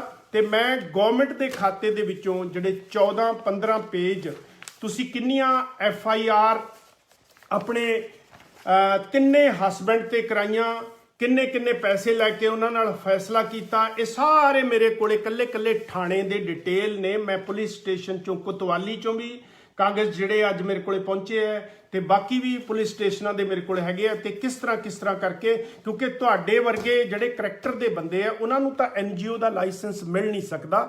ਸੋ NGO ਦਾ ਜਿਹੜਾ ਢੰਡੋਰਾ ਪਿੱਟਣਾ, ਤੁਸੀਂ ਇੰਪਲਾਈ ਹੈਗੇ ਹੋ, ਆਪਣੇ ਖਰਚੇ ਘਟਾਓ ਤੇ ਆਪਣੀ ਤਨਖਾਹ ਦੇ ਵਿੱਚ ਗੁਜ਼ਾਰਾ ਕਰੋ। ਜੇ ਤੁਸੀਂ ਬਿਜ਼ਨਸ ਕਰਨਾ ਤਾਂ ਖੁੱਲ ਕੇ ਕਰੋ, ਬਾਕੀ ਵੀ ਬਿਜ਼ਨਸ ਕਰਦੇ ਆ, ਕਿਸੇ ਦੇ ਸਟੋਰ ਨੇ, ਅੰਬਾਨੀ ਅਡਾਨੀ ਵੀ ਬਿਜ਼ਨਸ ਕਰਦੇ ਆ, ਉਹ ਕੋਈ ਚੈਰਿਟੀ ਚਲਾ ਕੇ ਪੈਸੇ ਨਹੀਂ ਇਕੱਠੇ ਕਰਦੇ। ਸੋ ਜਿਹੜਾ ਚੈਰਿਟੀ ਚਲਾ ਕੇ ਜਾਂ NGO ਚਲਾ ਕੇ ਜਾਂ NGO ਦਾ ਨਾਮ ਵਰਤ ਕੇ ਪੈਸਾ ਇਕੱਠਾ ਕਰਕੇ ਲੋਕਾਂ ਨੂੰ ਮਿਸਲੀਡ ਕਰਨਾ, ਤੇ ਉਹ ਸਾਰੇ NGO ਜਾਂ ਸਮਾਜ ਸੇਵੀਆਂ ਨੂੰ ਇਹ ਕੰਨ ਹੋ ਜਾਣੇ ਚਾਹੀਦੇ ਆ ਕਿ ਇਹ ਬਹੁਤ ਜ਼ਿਆਦਾ ਰੌਲਾ ਇਸ ਸਕੰਜੇ 'ਚ। ਹੁਣ ਤੁਸੀਂ ਆਪਣੇ ਆਪ ਨੂੰ ਪਹਿਲਾਂ ਕੋਸ਼ਿਸ਼ ਕਰੋ ਕਿ ਤੁਸੀਂ ਇਹਦੇ ਵਿੱਚ ਨਾ ਫਸੋ, ਕਿਉਂਕਿ ਇਹ ਜਾਲ ਬਹੁਤ ਡੂੰਘਾ ਹੁੰਦਾ ਜਾ ਰਿਹਾ। ਤੇ ਜਿਹੜੇ ਪਰਲ ਵਾਲੇ ਭੰਗੂ ਸਾਹਿਬ ਸੀਗੇ, ਉਹਨਾਂ ਦੇ ਫੈਮਿਲੀ ਨਾਲ ਵੀ ਮੇਰੀ ਗੱਲ ਹੋਈ, ਕਿਤੇ ਕੱਲ ਨੂੰ ਜਿਹੜੀ ਹੈ ਮੇਰੀ ਉਹਨਾਂ ਨਾਲ ਵੀ ਮੀਟਿੰਗ ਲੈ ਕੇ ਮੈਂ ਉਹਨਾਂ ਨਾਲ ਵੀ ਗੱਲਬਾਤ ਕਰਨ ਦੀ ਕੋਸ਼ਿਸ਼ ਕਰੂੰਗਾ। ਤੇ ਜਿੰਨੇ ਵੀ ਪੁਰਾਣੇ ਪਰਦੇ ਨੇ ਉਹ ਹੌਲੀ ਮੈਂ ਸਾਰੇ ਚੱਕਣ ਦੀ ਕੋਸ਼ਿਸ਼ ਕਰੂੰਗਾ। ਮੇਰੇ ਰਸਤੇ ਦੇ ਵਿੱਚ ਬਹੁਤ ਸਾਰੀਆਂ ਰੁਕਾਵਟਾਂ ਆ ਰਹੀਆਂ ਨੇ, ਬਹੁਤ ਸਾਰੀਆਂ ਧਮਕੀਆਂ ਆ ਰਹੀਆਂ ਨੇ, ਬਹੁਤ ਸਾਰੀਆਂ ਗਾਲਾਂ ਕੱਢੀਆਂ ਜਾ ਰਹੀਆਂ ਨੇ। ਕੱਲੇ ਬੰਦੇ ਦਾ ਜਿਹੜਾ ਫੋਨ ਹੈ ਉਹ ਨੋਟ ਕੀਤਾ ਹੋਇਆ ਤੇ ਉਹ ਟਾਈਪ ਵੀ ਕਰਦਾ ਹਾਂ ਮੈਂ। ਸਾਰੀਆਂ ਚੀਜ਼ਾਂ ਜਦੋਂ ਲੋੜ ਪਈ ਮੈਨੂੰ ਸਬੂਤ ਲਿਆ ਕੇ ਤੁਹਾਡੇ ਸਾਹਮਣੇ ਰੱਖ ਦੂੰਗਾ। ਪਰ ਜਿਹੜੀਆਂ ਗਿੱਦੜ ਚਿੱਠੀਆਂ, ਗਿੱਦੜ ਧਮਕੀਆਂ, ਜਾਂ ਤੁਸੀਂ ਇਸ ਆਵਾਜ਼ ਨੂੰ ਬੰਦ ਕਰਨਾ ਚਾਹੁੰਦੇ ਹੋ ਤੇ ਇਹ ਬਿਲਕੁਲ ਬੰਦ ਨਹੀਂ ਹੋਣ ਲੱਗੀ, ਕਿਉਂਕਿ ਮੇਰਾ ਨਾਮ ਭਾਵੇਂ ਭਗਤ ਸਿੰਘ ਸੰਧੂ ਨਹੀਂ ਹੈਗਾ, ਪਰ ਮੇਰੇ ਨਾਂ ਦੇ ਪਿੱਛੇ ਸੰਧੂ ਜ਼ਰੂਰ ਲੱਗਦਾ ਹੈ। ਮਾੜੀ ਮੋਟੀ ਚੰਗਿਆੜੀ ਉਹਨਾਂ ਵਾਲੀ ਹੈਗੀ ਹੈ। ਨਾਲੇ ਬਹੁਤੇ ਕਾਰਜ ਜਿਹੜੇ ਜ਼ਿੰਦਗੀ ਦੇ ਸੀ ਉਹ ਅਸੀਂ ਪੂਰੇ ਕਰ ਲਏ ਹੈ। ਹੁਣ ਅਸੀਂ ਲੋਕ ਆਵਾਜ਼ ਬਣ ਕੇ ਤੁਹਾਡੇ ਹਿੱਕ ਦੇ ਉੱਤੇ ਨੱਚਾਂਗੇ, ਚਾਹੇ ਤੁਸੀਂ ਵੱਡੇ ਹੋ ਚਾਹੇ ਤੁਸੀਂ ਛੋਟੇ ਹੋ। ਤੇ ਜਾਨ ਸਾਡੀ ਜਾਂਦੀ ਹੈ ਜਾਵੇ, ਕਿਉਂਕਿ ਕਿਸੇ ਨੇ ਸਾਡੇ ਮਗਰੋਂ ਸਾਡੇ ਪਿੱਛੋਂ ਵੀ ਉੱਠ ਜਾਣਾ, ਬਦਲਾ ਲੈ ਲੈਣਾ। ਜਿਵੇਂ ਭਗਤ ਸਿੰਘ, ਉਹਨਾਂ ਨੂੰ ਫਾਂਸੀ ਲੱਗੀ ਸੀ ਤੇ ਆਜ਼ਾਦੀ ਤਾਂ ਉਦੋਂ ਬਾਅਦ ਹੀ ਮਿਲੀ ਹੈ ਨਾ, ਪਹਿਲਾਂ ਤਾਂ ਨਹੀਂ ਮਿਲੀ। ਪਰ ਉਹ ਪ੍ਰਸ਼ਾਂਤ ਭੂਸ਼ਣ ਵਾਂਗੂ ਦਬਕਾਏ ਹੋਏ, ਧਮਕਾਏ ਹੋਏ ਕਿ ਤੁਹਾਨੂੰ ਸਜ਼ਾ ਹੋ ਜੂਗੀ, ਤੇ ਉਹਦੇ ਕਰਕੇ ਮਾਫੀ ਤਾਂ ਨਹੀਂ ਨਾ ਉਹਨਾਂ ਨੇ ਮੰਗੀ। ਜੇ ਮਾਫੀ ਮੰਗ ਲੈਂਦੇ ਹੋ ਸਕਦਾ ਉਹਨਾਂ ਦੀ ਫਾਂਸੀ ਜਿਹੜੀ ਹੈ ਉਮਰ ਕੈਦ ਦੇ ਵਿੱਚ ਤਬਦੀਲ ਹੋ ਜਾਂਦੀ। ਪਰ ਫਿਰ ਉਹ ਕੀ ਕਰ ਦਿੰਦੇ? ਜਿਹੜਾ ਲੋਕਾਂ ਦਾ ਹਜ਼ੂਮ ਉਹਨਾਂ ਨੂੰ ਅੱਜ ਇੰਨਾ ਪਿਆਰ ਕਰਦਾ ਹੈ, ਹਰ ਇੱਕ ਬੰਦੇ ਦੇ ਵਿੱਚ, ਜ਼ਿਹਨ ਦੇ ਵਿੱਚ ਉਹ ਜਿਉਂਦੇ ਨੇ, ਦਿਲ ਦੇ ਵਿੱਚ ਉਹਨਾਂ ਲਈ ਪਿਆਰ ਹੈ, ਫਿਰ ਸ਼ਾਇਦ ਉਹ ਨਾ ਹੁੰਦਾ।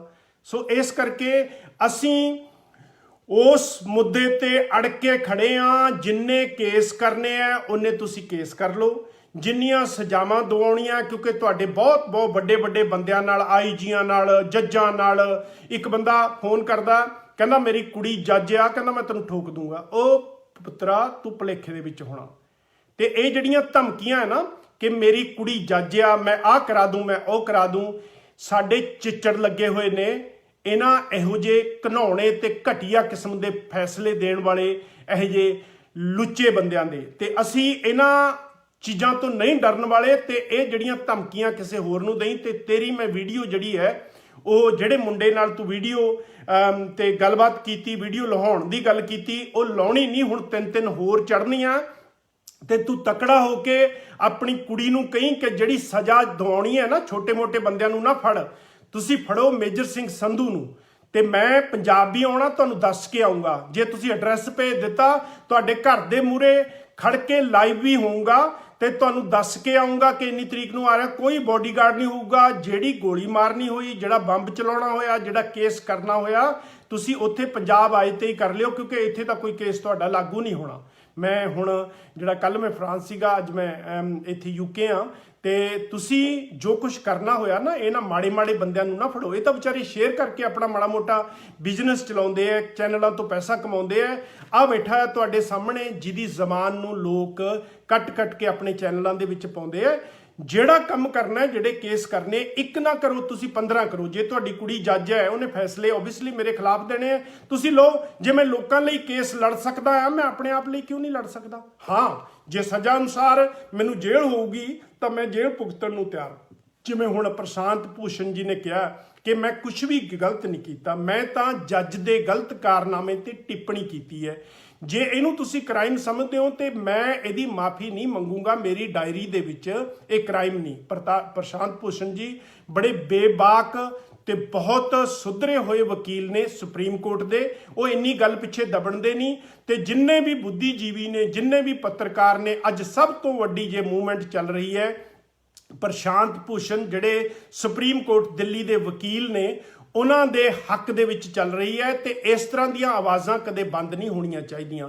ਸਾਡਾ ਤਾਂ ਉਹਨਾਂ ਦੇ ਮੁਕਾਬਲੇ ਜਿਹੜੀ ਆਵਾਜ਼ ਹੈ ਉਹ ਬਿਲਕੁਲ ਛੋਟੀ ਹੈ, ਪਰ ਛੋਟੀਆਂ ਆਵਾਜ਼ਾਂ ਤੋਂ ਹੀ ਵੱਡੀਆਂ ਬਣਦੀਆਂ। ਜੇ ਮੇਜਰ ਸਿੰਘ ਚਲਿਆ ਜਾਵੇ ਜਾਂ ਕਿਸੇ ਕਾਰਨ ਕਰਕੇ, ਹੁਣ ਕਰੋਨਾ 'ਚ ਬਹੁਤ ਬੰਦੇ ਚਲੇ ਗਏ, ਐਕਸੀਡੈਂਟ ਦੇ ਵਿੱਚ ਬਹੁਤ ਬੰਦੇ ਚਲੇ ਜਾਂਦੇ ਆ, ਹੋਰ ਕਈ ਬਿਮਾਰੀਆਂ ਐਸੀਆਂ ਚਿੰਬੜਦੀਆਂ ਜਾਂਦੀਆਂ, ਬੰਦਾ ਰਾਤੋਂ ਰਾਤ ਚਲੇ ਜਾਂਦਾ, ਪਰ ਇਹ ਆਵਾਜ਼ਾਂ ਇੰਪੋਰਟੈਂਟ ਨੇ। ਮੇਜਰ ਸੰਧੂ, ਪ੍ਰਸ਼ਾਂਤ ਭੂਸ਼ਣ ਜਾਂ ਹੋਰ ਬੰਦੇ ਜਿਹੜੇ ਇਸ ਜ਼ੁਲਮ ਦੇ ਖਿਲਾਫ ਬੋਲਦੇ ਆ, ਉਹ ਇੰਪੋਰਟੈਂਟ ਨਹੀਂ, ਉਹ ਆਵਾਜ਼ਾਂ ਇੰਪੋਰਟੈਂਟ ਨੇ। ਲੋਕ ਆਵਾਜ਼ਾਂ ਇੰਨੀਆਂ ਜ਼ਿਆਦਾ ਬਣਾ ਦਿਓ ਕਿ ਇਹ ਪੋਲੀਟੀਕਲ ਲੀਡਰ ਤੁਹਾਡੇ ਪੈਰਾਂ ਦੇ ਵਿੱਚ ਆ ਜਾਣ। ਵੋਟਾਂ ਪੈਣ ਵਾਲੀਆਂ 1 ਸਾਲ ਤੱਕ, ਇਹ ਜਿਹੜੀਆਂ ਵੋਟਾਂ ਆ 1 ਸਾਲ ਤੋਂ ਬਾਅਦ, ਸਵਾ ਸਾਲ ਜਾਂ 1.5 ਸਾਲ ਤੱਕ ਇਹ ਅਨਾਉਂਸ ਹੋ ਜਾਣੀ ਹੈ। ਪੰਜਾਬ ਦੇ ਵਿੱਚ ਵੀ ਇਹ ਵੋਟਾਂ ਪੈਣ ਵਾਲੀਆਂ। ਤੇ ਜੇ ਲੋਕ ਆਵਾਜ਼ ਪੰਜਾਬ ਦੇ ਵਿੱਚ ਉੱਠ ਗਈ, ਇਹ ਵੱਡੇ ਵੱਡੇ ਤਖਤੇ ਹਿਲਾ ਕੇ ਰੱਖ ਦੂ। ਕਿਸੇ 1 ਜਾਂ 2 ਪਰਿਵਾਰਾਂ ਦਾ ਜਾਂ ਰਾਜਿਆਂ ਦਾ, ਰਾਣੀਆਂ ਦਾ ਕੋਈ ਵਸ ਨਹੀਂ ਚੱਲਣਾ ਕਿ ਤੁਹਾਡੇ ਨਾਲ ਕੋਈ ਵੀ ਧੱਕਾ ਕਰ ਜੇ। ਇਹ ਧੱਕਾ ਕਰਨ ਵਾਲੇ ਲੋਕ ਜਿਹੜੇ ਆ ਪੋਲੀਟੀਕਲ ਲੋਕਾਂ ਨੇ, ਧਨਾੜ ਲੋਕਾਂ ਨੇ ਪੈਦਾ ਕੀਤੇ ਹੋਏ ਨੇ। ਇਹ ਚੱਕ ਕੇ ਉੱਥੇ ਵਾੜਦੇ ਆ ਜਿੱਥੇ ਇਹਨਾਂ ਦੀ ਥਾਂ ਬਣਦੀ ਹੈ। ਪੰਜਾਬ ਦੇ ਵਿੱਚ ਕੋਈ ਗਰੀਬੀ ਨਹੀਂ। ਪੰਜਾਬ ਦੇ ਸਾਰੇ ਲੋਕਾਂ ਦਾ ਪੈਸਾ ਇਕੱਠਾ ਹੋ ਕੇ 2 ਜਾਂ 3% ਲੋਕਾਂ ਦੀ ਜੇਬ 'ਚ ਚਲਿਆ ਗਿਆ।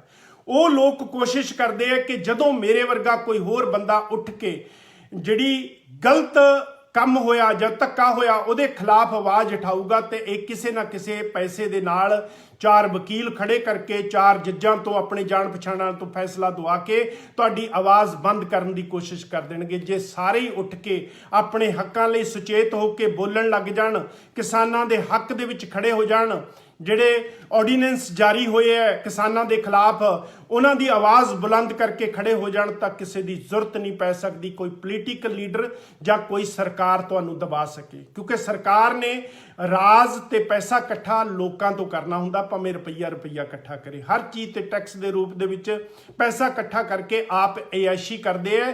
ਜਦੋਂ ਲੋਕ ਸੁਚੇਤ ਹੋ ਜਾਣ, ਲੋਕਾਂ ਦੀ ਆਵਾਜ਼ ਇੰਨੀ ਬੁਲੰਦ ਹੋ ਜੇ, ਤਾਂ ਸਰਕਾਰ ਨੂੰ ਵਕਤ ਪੈ ਜਾਂਦਾ, ਭਾਵੇਂ ਉਹ ਸੈਂਟਰ ਦੀ ਸਰਕਾਰ ਹੋਵੇ ਤੇ ਭਾਵੇਂ ਸਟੇਟ ਦੀ ਸਰਕਾਰ ਹੋਵੇ।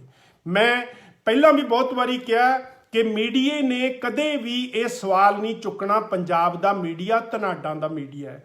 ਧਨਾੜ ਲੋਕ ਆਪਣੀਆਂ ਵੀਡੀਓ ਪਾਉਣ ਵਾਸਤੇ, ਆਪਣੀ ਵਾਹ-ਵਾਹ ਕਰਾਉਣ ਵਾਸਤੇ ਉੱਥੇ ਆਪਣੇ ਪੈਸੇ ਦਿੰਦੇ ਆ, ਤੇ ਜਦੋਂ ਪੈਸੇ ਚੈਨਲ ਨੂੰ ਜਾਂਦੇ ਆ ਉਹਦੇ ਵਿੱਚੋਂ ਚੈਨਲ ਦੇ ਖਰਚੇ ਚਲਾਉਂਦੇ ਆ।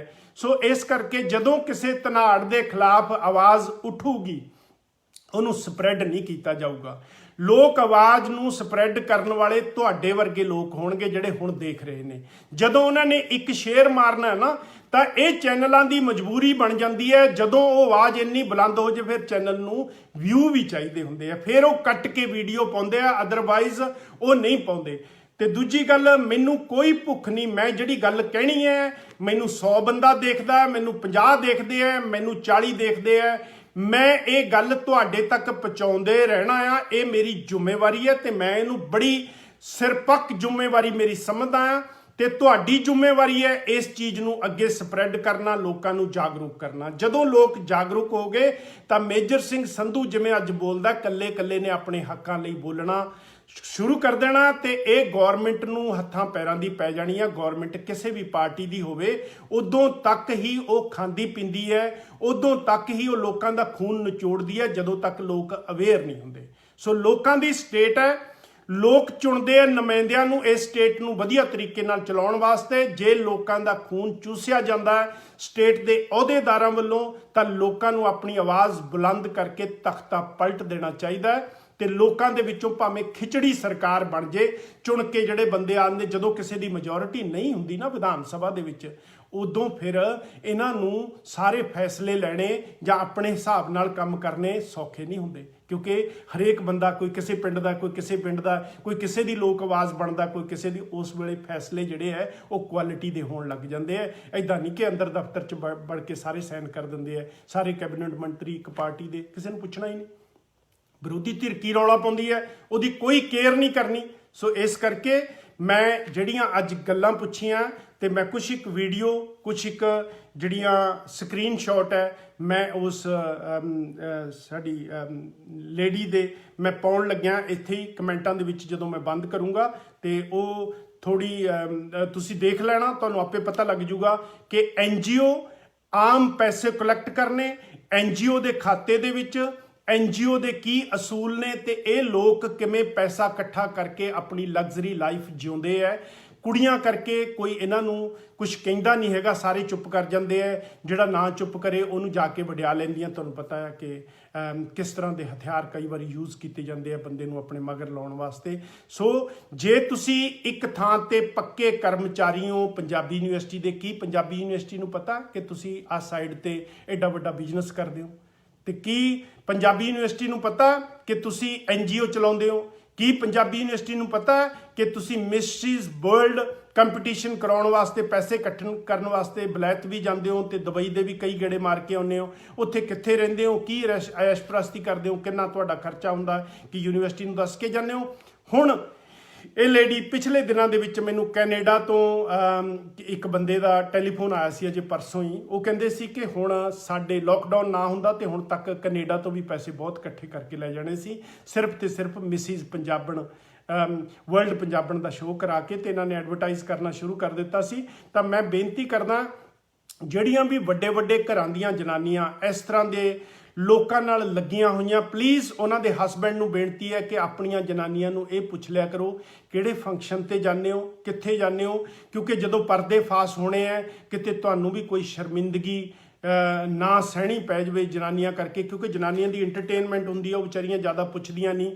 ਸੂਟ ਪਾਉਣ ਦਾ, ਸਾੜੀਆਂ ਪਾਉਣ ਦਾ ਮੌਕਾ ਮਿਲ ਜਾਂਦਾ ਹੈ, ਥੋੜਾ ਸਟੇਜਾਂ ਤੇ ਨੱਚਣ ਦਾ ਮੌਕਾ ਮਿਲ ਜਾਂਦਾ ਹੈ, ਪਰ ਜਿਸ ਬੰਦੇ ਨਾਲ ਗੱਲਬਾਤ ਉਹਨਾਂ ਦੀ ਹੁੰਦੀ ਹੈ, ਜਿਹੜਾ ਬੰਦਾ ਉਹਨਾਂ ਨੂੰ ਲੈ ਕੇ ਜਾਂਦਾ, ਉਹ ਕੀ ਕਰਾਉਂਦਾ ਹੈ, ਉਹ ਕਈ ਵਾਰੀ ਹਸਬੈਂਡ ਨੂੰ ਨਹੀਂ ਪਤਾ ਹੁੰਦਾ। ਮੈਂ ਸਾਰੇ ਘਰ ਵਾਲਿਆਂ ਨੂੰ ਜਾਂ ਰਿਸਪੌਂਸੀਬਲ ਟੱਬਰਾਂ ਦੇ ਬੰਦਿਆਂ ਨੂੰ, ਜੇ ਉਹਨਾਂ ਦੀਆਂ ਕੁੜੀਆਂ ਜਾਂ ਉਹਨਾਂ ਦੀਆਂ ਘਰ ਵਾਲੀਆਂ ਇਸ ਤਰ੍ਹਾਂ ਦੀਆਂ ਜਨਾਨੀਆਂ ਨਾਲ ਬਾਹਰ ਜਾਂਦੀਆਂ, ਮੈਂ ਇੱਕ ਵਾਰ ਬੇਨਤੀ ਕਰੂੰਗਾ ਕਿ ਤੁਸੀਂ ਪਲੀਜ਼ ਪਰਖ ਲੈਣਾ, ਪਰਖ ਕੇ ਜਿੱਥੇ ਵੀ ਤੁਹਾਡਾ ਜੀ ਜਾਂਦਾ ਤੇ ਉਹਨੂੰ ਬੇਸ਼ੱਕ ਭੇਜੋ, ਪਰ ਪਰਖ ਲਵੋ ਕਿਤੇ ਤੁਸੀਂ ਕਿਸੇ ਗਲਤ ਸਕੰਜੇ ਤਾਂ ਨਹੀਂ ਫਸਣ ਜਾ ਰਹੇ। ਕਿਉਂਕਿ ਜਿਹੜੀਆਂ ਵੀਡੀਓ ਰਿਲੀਜ਼ ਹੁੰਦੀਆਂ ਉਹਦੇ ਵਿੱਚ ਬਹੁਤ ਸਾਰੀਆਂ ਜਨਾਨੀਆਂ ਨਜ਼ਰ ਆਉਂਦੀਆਂ, ਦਿਖਦੀਆਂ, ਤੇ ਉੱਥੇ ਬੈਨਰ ਵੀ ਲਾਏ ਹੁੰਦੇ ਆ ਕਿ ਜੇ ਰੇਨਬੋ NGO ਦਾ ਫੰਕਸ਼ਨ ਹੈ ਤੇ ਇਹਨੂੰ ਉਬਰਾਏ ਸਾਹਿਬ ਸਪੋਰਟ ਕਰ ਰਹੇ ਨੇ।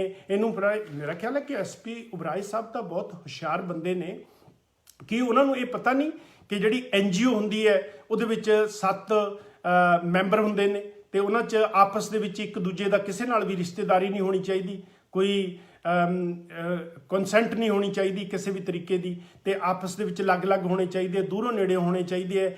ਤੇ ਉਹਦਾ ਜਿਹੜਾ ਖਾਤਾ ਉਹ ਸੈਂਟਰ ਗਵਰਨਮੈਂਟ ਤੋਂ ਲੈਣਾ ਪੈਂਦਾ, ਉਹਦਾ ਜਿਹੜਾ ਕੋਡ ਹੈ, ਫਿਰ ਉਹਦਾ ਖਾਤਾ ਖੁੱਲ੍ਹਦਾ, ਫਿਰ ਫੋਰਨ ਦੀ ਕਰੰਸੀ ਉਹਦੇ ਵਿੱਚ ਪਾਉਣ ਦੀ ਇਜਾਜ਼ਤ ਪੈਂਦੀ ਹੈ। ਤੇ ਬਹੁਤ ਜ਼ਿਆਦਾ ਝਗੜੇ ਤੇ ਝਮੇਲੇ ਨੇ। ਕਿਰਪਾ ਕਰਕੇ ਤੁਸੀਂ ਇਹ ਚੀਜ਼ਾਂ ਘੋਖ ਲਵੋ, ਨਹੀਂ ਤਾਂ ਆਉਣ ਵਾਲੇ ਸਮੇਂ ਦੇ ਵਿੱਚ ਤੁਹਾਡੀਆਂ ਲੇਡੀਜ਼ ਵੀ ਪ੍ਰੋਬਲਮ 'ਚ ਪੈ ਜਾਂਦੀ ਹੈ। ਅਗਲੇ ਐਪੀਸੋਡ ਦੇ ਵਿੱਚ ਕਿਹੜੀਆਂ ਲੇਡੀਜ਼ ਤੋਂ ਇੰਗਲੈਂਡ ਆਉਣੇ ਵਾਲੇ ਜਿਹੜੇ ਇੰਗਲੈਂਡ ਆਉਣ ਦੇ ਝਾਕੇ ਦੇ ਵਿੱਚ ਮੈਂ ਤੁਹਾਨੂੰ ਇੰਗਲੈਂਡ ਲੈ ਕੇ ਚੱਲੀਆਂ ਤੇ ਕਿੰਨੇ ਕਿੰਨੇ ਲੱਖ ਰੁਪਈਆ ਲਿਆ, ਉਹਨਾਂ ਦਾ ਮੋੜਿਆ ਜਾਂ ਨਹੀਂ ਮੋੜਿਆ, ਉਹਨਾਂ ਲੇਡੀਜ਼ ਦੇ ਵੀ ਮੇਰੇ ਨਾਲ ਕੰਟੈਕਟ ਨੇ, ਪਰ ਹਜੇ ਤੱਕ ਉਹ ਕਨਵਿੰਸ ਨਹੀਂ ਹੋਈਆਂ ਕਿ ਉਹਨਾਂ ਨੇ ਸੋਸ਼ਲ ਮੀਡੀਆ ਤੇ ਆਉਣਾ ਜਾਂ ਨਹੀਂ ਆਉਣਾ। ਪਰ ਮੈਂ ਫੇਰ ਵੀ ਬੇਨਤੀ ਕਰਦਾ ਕਿ ਤੁਸੀਂ ਇਹ ਪ੍ਰੋਬਲਮ 'ਚ ਪਓ ਹੀ ਨਾ। ਤੁਸੀਂ ਪਹਿਲਾਂ ਇਹ ਦੇਖ ਲਓ ਕਿ ਇਹ ਲੇਡੀ ਦਾ ਆਪ ਕੀ ਆਧਾਰ ਹੈ, ਕੀ ਇਹ ਇੰਗਲੈਂਡ 'ਚ ਪੱਕੀ ਹੈ, ਕੀ ਇਹ ਤੁਹਾਡੀਆਂ ਲੇਡੀਜ਼ ਨੂੰ ਜਾਂ ਕੁੜੀਆਂ ਨੂੰ ਇਹ ਪਰਮਿਟ ਬਣਾ ਕੇ ਬਲੈਤ ਲੈ ਕੇ ਜਾ ਸਕਦੀ ਹੈ। ਝੂਠੇ ਲਾਰਿਆਂ ਦੇ ਵਿੱਚ ਤੁਸੀਂ ਨਾ ਫਸੋ, ਤੇ ਝੂਠੇ ਲਾਰਿਆਂ ਦੇ ਵਿੱਚ ਜਿਹੜੇ ਬੰਦੇ ਇੱਕ ਵਾਰੀ ਫਸ ਗਏ ਤੇ ਉਹ ਆਪਣਾ ਪੈਸਾ ਉਜਾੜ ਲੈਂਦੇ ਆ, ਨਾ ਘਰਦੇ ਰਹਿੰਦੇ ਆ ਨਾ ਘਾਟਦੇ ਰਹਿੰਦੇ ਆ। ਪਹਿਲਾਂ ਜਿਹੜਾ ਬੰਦਾ ਤੁਹਾਨੂੰ ਇਹ ਕਹਿ ਰਿਹਾ ਨਾ ਕਿ ਮੈਂ ਇੰਨੇ ਲੱਖ ਰੁਪਈਆ ਦਿਓ, ਮੈਂ ਤੁਹਾਨੂੰ ਨਾਲ ਲੈ ਕੇ ਜਾਣਾ, ਤੇ ਉਹ ਕੀ ਕਰਾਉਣਗੇ ਤੁਹਾਡੇ ਤੋਂ? ਤੁਸੀਂ ਕਿੱਥੇ ਚੱਲੇ ਹੋ? ਉਹਨਾਂ ਦੀ ਕੀ ਅਥਾਰਟੀ ਹੈ? ਉਹ ਕਿੱਥੋਂ ਸਪਾਂਸਰਸ਼ਿਪਾਂ ਲਿਆਉਣਗੇ? ਉਹ ਚਲੋ ਜੇ ਸਪਾਂਸਰਸ਼ਿਪਾਂ ਲਿਆਉਣਗੇ ਤਾਂ ਉੱਥੇ ਜਾ ਕੇ ਤੁਸੀਂ ਕੀ ਕਰੋਗੇ? ਜੇ ਉੱਥੇ ਫਿਰ ਕੱਲੀਆਂ ਕੁੜੀਆਂ ਨੂੰ ਛੱਡ ਦਿੱਤਾ ਗਿਆ, ਗਿੱਧਾ ਪਾਉਣ ਦੇ ਬਹਾਨੇ ਤੁਹਾਨੂੰ ਸਪਾਂਸਰ ਕਰਕੇ ਕਿਸੇ ਤੋਂ ਲੈ ਵੀ ਗਏ, ਤਾਂ ਫਿਰ ਤੁਹਾਡੀਆਂ ਕੁੜੀਆਂ ਅੱਗੇ ਕੀ ਕਰਨਗੀਆਂ? ਅੱਗੇ ਕਿੱਥੇ ਜਾਣਗੀਆਂ? ਉਹ ਤੁਹਾਨੂੰ ਨਹੀਂ ਪਤਾ। ਜਿਹੜੇ ਅਸੀਂ ਰਹਿ ਰਹੇ ਹਾਂ ਸਿਰਫ ਤੇ ਸਿਰਫ ਇਸ ਕਰਕੇ ਮੈਂ ਇਹਨਾਂ ਦੇ ਫੰਕਸ਼ਨ 'ਚ ਵਿਘਨ ਨਹੀਂ ਪਾਇਆ ਕਿ ਇਹਨਾਂ ਦੇ ਨਾਲ ਜਸਬੀਰ ਸਿੰਘ ਡੇਰੇਵਾਲ ਜੁੜੇ ਹੋਏ ਸੀ, ਜਿਹੜੇ ਮੇਰੇ ਬਹੁਤ ਪੁਰਾਣੇ ਮਿੱਤਰ ਨੇ। ਮੈਂ ਕਿਹਾ ਵੀ ਜੇ ਇਹਨਾਂ ਦਾ ਕੋਈ ਫੰਕਸ਼ਨ ਬੰਕ ਕਰਾਇਆ ਜਾਂ ਫਿਰ ਉੱਥੇ ਲੌਕਾ ਕਰਾਇਆ ਜਾਂ ਉਹਨੂੰ ਪੌਜ਼ ਕਰਾਇਆ ਜਾ ਕੇ, ਤੇ ਜਾਂ ਇਮੀਗ੍ਰੇਸ਼ਨ ਨੂੰ ਕੋਈ ਸ਼ਿਕਾਇਤ ਕੀਤੀ ਤਾਂ ਉਹਨੂੰ ਬਹੁਤ ਘਾਟਾ ਪੈ ਜਾਣਾ। ਸੋ ਇਸ ਕਰਕੇ ਅਸੀਂ ਨਹੀਂ ਕੀਤਾ। ਪਰ ਮੈਨੂੰ ਕੱਲੀ ਕੱਲੀ ਐਕਟੀਵਿਟੀ ਦਾ ਪਤਾ ਸੀ, ਮੈਨੂੰ ਹਾਲ ਦਾ ਵੀ ਪਤਾ ਸੀ, ਤੇ ਮੈਨੂੰ ਇਹ ਵੀ ਪਤਾ ਸੀ ਕਿ ਫੰਕਸ਼ਨ ਕਿੰਨੀ ਤਰੀਕ ਨੂੰ ਹੈ, ਕਿੰਨੇ ਵਜੇ ਹੋਣਾ। ਪਰ ਮੈਂ ਫਿਰ ਵੀ ਆਪਣੇ ਦੋਸਤ ਦੀ ਨੁਕਸਾਨ ਨਾ ਹੋਵੇ ਕੋਈ, ਤਾਂ ਉਹਦੇ ਕਰਕੇ ਮੈਂ ਕੁਝ ਨਹੀਂ ਕੀਤਾ। ਪਰ ਮੈਂ ਨੈਂਸੀ ਘੁੰਮਣ ਜੀ ਤੁਹਾਨੂੰ ਐਡਵਾਈਸ ਕਰਦਾ ਕਿ ਨੈਕਸਟ ਟਾਈਮ ਜਦੋਂ ਤੁਸੀਂ ਆਉਣਾ ਤਾਂ ਪ੍ਰੋਪਰ ਵਰਕ ਪਰਮਿਟ ਲੈ ਕੇ ਆਓ, ਕਿਉਂਕਿ ਜਿਹੜੇ ਇਹ ਤੁਹਾਡੇ ਫੰਕਸ਼ਨ ਨੇ, ਸ਼ੋਅ ਆਰਗੇਨਾਈਜ਼ ਨੇ, ਇਹ ਵਿਜ਼ਟਰ ਬੰਦਾ ਬਿਲਕੁਲ ਨਹੀਂ ਕਰਾ ਸਕਦਾ, ਟੋਟਲੀ ਇਲੀਗਲ ਨੇ, ਤੇ ਤੁਸੀਂ ਅੰਦਰ ਹੋ ਸਕਦੇ ਹੋ। ਤੇ ਇੱਕ ਵਾਰੀ ਤੁਹਾਨੂੰ ਅਸੀਂ ਕੁਝ ਨਹੀਂ ਕਿਹਾ ਹੈਗਾ, ਪਰ ਦੂਜੀ ਵਾਰੀ ਜੇ ਤੁਸੀਂ ਐਸਾ ਕੰਮ ਕਰਨਾ ਹੈ ਤਾਂ ਕਿਰਪਾ ਕਰਕੇ ਮੇਰੀ ਹੱਥ ਜੋੜ ਕੇ ਬੇਨਤੀ ਹੈ ਕਿ ਤੁਸੀਂ ਇਹਨੂੰ ਪ੍ਰੋਪਰ ਚੈਨਲ ਦੇ ਥਰੂ ਆਓ ਤਾਂ ਸ਼ੋਅ ਕਰਾਓ। ਇੱਕ ਨਹੀਂ ਕਰਾਓ, 10 ਕਰਾਓ। ਮੈਂ ਕਹਿੰਦਾ ਮਿਸ ਵਰਲਡ ਪੰਜਾਬਣਾ ਤੁਸੀਂ ਇਕੱਲੇ ਇਕੱਲੇ ਦੇਸ਼ ਚੋਂ ਕੱਢੋ, ਪਰ ਵਿਜ਼ਟਰ ਆ ਕੇ ਲੋਕਾਂ ਨੂੰ ਲਾਰੇ ਲਾ ਕੇ, ਲੋਕਾਂ ਦੀਆਂ ਧੀਆਂ ਭੈਣਾਂ ਬਾਹਰ ਲੈ ਕੇ ਜਾਣ ਵਾਸਤੇ ਫੰਡ ਇਕੱਠਾ ਕਰਕੇ ਨਾ ਇੱਥੇ ਆਓ। ਕਿਤੇ ਨਾ ਕਿਤੇ ਜਿਹੜੇ ਤੁਹਾਡੇ ਭਾਂਡੇ ਹੈ ਇਹ ਖੜਕ ਜਾਣੇ ਹੈ, ਤੁਹਾਡੇ ਤੋਂ ਇਹ ਇਕੱਠੇ ਨਹੀਂ ਕੀਤੇ ਜਾਣੇ। ਸੋ ਇਸ ਕਰਕੇ ਮੈਂ ਬੇਨਤੀਆਂ ਹੀ ਕਰਦਾ, ਤੇ ਮੈਂ ਜਿਹੜੇ ਪੁੱਛੇ ਹੋਏ ਸਵਾਲ ਹੈ SP ਓਬਰਾਏ ਸਾਹਿਬ ਨੂੰ ਵੀ ਦੁਬਾਰਾ ਕੋਸ਼ਿਸ਼ ਕਰਦਾ ਕਿ ਉਹ ਆ ਕੇ ਵੀਡੀਓ ਤੇ ਇਹ ਦੱਸਣ। ਤੇ ਬਾਕੀ ਜਿਹੜੇ ਸਰਪੰਚ ਸਾਹਿਬ ਸੀ ਫੱਗਣ ਮਾਜਰੇ ਦੇ, ਉਹਨਾਂ ਦੀਆਂ ਗੱਲਾਂ ਤੁਸੀਂ ਸੁਣ ਲੀਆਂ, ਤੇ ਇਹ ਕੇਸ ਜਿਹੜਾ ਆ ਇੱਥੇ ਬੰਦ ਨਹੀਂ ਹੋਣ ਵਾਲਾ। ਪਰ ਲੋਕਾਂ ਦੀ ਆਵਾਜ਼ ਦੀ ਸਪੋਰਟ, ਪਿੰਡ ਦੇ ਲੋਕਾਂ ਦੀ, ਇਲਾਕੇ ਦੇ ਲੋਕਾਂ ਦੀ, ਤਾਂ ਕਿ ਐਸੇ ਜਿਹੜੇ ਮਗਰਮੱਛ ਨੇ ਦੁਬਾਰਾ ਝੂਠੇ ਲਾਰਿਆਂ ਦੇ ਵਿੱਚ ਝੂਠੀਆਂ ਸੁਪਨੇ ਦਿਖਾ ਕੇ ਤੁਹਾਡੀ ਕੋਈ ਵੀ ਚੀਜ਼ ਹਥਿਆਉਣ ਨਾ। ਇਹ ਸਾਰਾ ਗਰੀਬ ਲੋਕਾਂ ਦੇ ਘਾਣ ਹੁੰਦੇ ਹੋਏ ਸਾਰੇ ਬੰਦ ਹੋਣ। ਤਾਂ ਪਲੀਜ਼ ਕਿਰਪਾ ਕਰਕੇ, ਇਹ ਬਹੁਤ ਜ਼ਿਆਦਾ ਜ਼ਰੂਰੀ ਹੈ। ਤੇ ਇਹਨਾਂ ਗੱਲਾਂ ਨੂੰ ਜੇ ਤੁਹਾਨੂੰ ਚੰਗੀਆਂ ਲੱਗਦੀਆਂ ਤੁਸੀਂ ਸ਼ੇਅਰ ਕਰ ਲੈਣਾ। ਤੇ ਅੱਗੇ ਤੋਂ ਫਿਰ ਅਗਲੇ ਹਫਤੇ ਇੱਕ ਹੋਰ ਵੀਡੀਓ ਲੈ ਕੇ ਤੁਹਾਡੀ ਨਸ਼ਰ ਹੋਵਾਂਗੇ। ਉਹਦੇ ਵਿੱਚ ਜਿਹੜੀਆਂ ਗੱਲਾਂ ਰਹਿ ਗਈਆਂ ਉਹ ਮੈਂ ਕਰੂੰਗਾ। ਪੇਜ ਮੇਰੇ ਕੋਲੇ ਬਹੁਤ ਨੇ, ਕਿਉਂਕਿ ਜਿਹੜਾ ਤੁਹਾਡਾ ਲਾਈਵ ਹੈ ਇਹ ਲੰਮਾ ਹੋ ਜਾਣਾ, ਕਿਉਂਕਿ ਇੰਡੀਆ ਤੋਂ ਸਾਰੇ ਕਾਗਜ਼ ਜਿਹੜੇ ਆ ਇਹ ਮੰਗਾਏ ਹੋਏ ਆ। ਕੁਝ ਦਿੱਲੀ ਤੋਂ ਆਏ ਨੇ ਜੀ, NGO ਆਫਿਸਿਸ ਤੋਂ, ਤੇ ਕੁਝ ਪੰਜਾਬ ਪੁਲਿਸ ਦੇ, ਪੰਜਾਬ ਦੇ ਪੁਲਿਸ ਵਾਲੇ ਦੇ ਥਾਣੇ ਦੇ ਵਿੱਚੋਂ ਕਢਾਉਣੇ ਪਏ ਹੈ, ਤੇ ਕੁਝ RTI ਦੇ ਕਾਗਜ਼ ਨੇ ਜਿਹੜੇ ਮੇਰੇ ਕੋਲ ਨੇ। ਤੇ ਜਦੋਂ ਫਿਰ ਹੋਰ ਖੁੱਲਾ ਸਮਾਂ ਹੋਇਆ ਫਿਰ ਤੁਹਾਡੀ ਨਜ਼ਰ ਹੋਵਾਂਗੇ। ਤੇ ਪਰ ਉਦੋਂ ਤੱਕ ਤੁਸੀਂ ਆਪਣਾ ਖਿਆਲ ਰੱਖਣਾ। ਅਗਲੇ ਹਫਤੇ ਫਿਰ ਮਿਲਾਂਗੇ ਇੱਕ ਹੋਰ। ਇਹ ਤੀਜਾ ਐਪੀਸੋਡ ਸੀ, ਚੌਥਾ ਐਪੀਸੋਡ ਲੈ ਕੇ ਆਵਾਂਗੇ। ਸਤਿ ਸ਼੍ਰੀ ਅਕਾਲ, ਚੜ੍ਹਦੀ ਕਲਾ, ਵਾਹਿਗੁਰੂ ਜੀ ਕਾ ਖਾਲਸਾ, ਵਾਹਿਗੁਰੂ ਜੀ ਕੀ ਫਤਿਹ।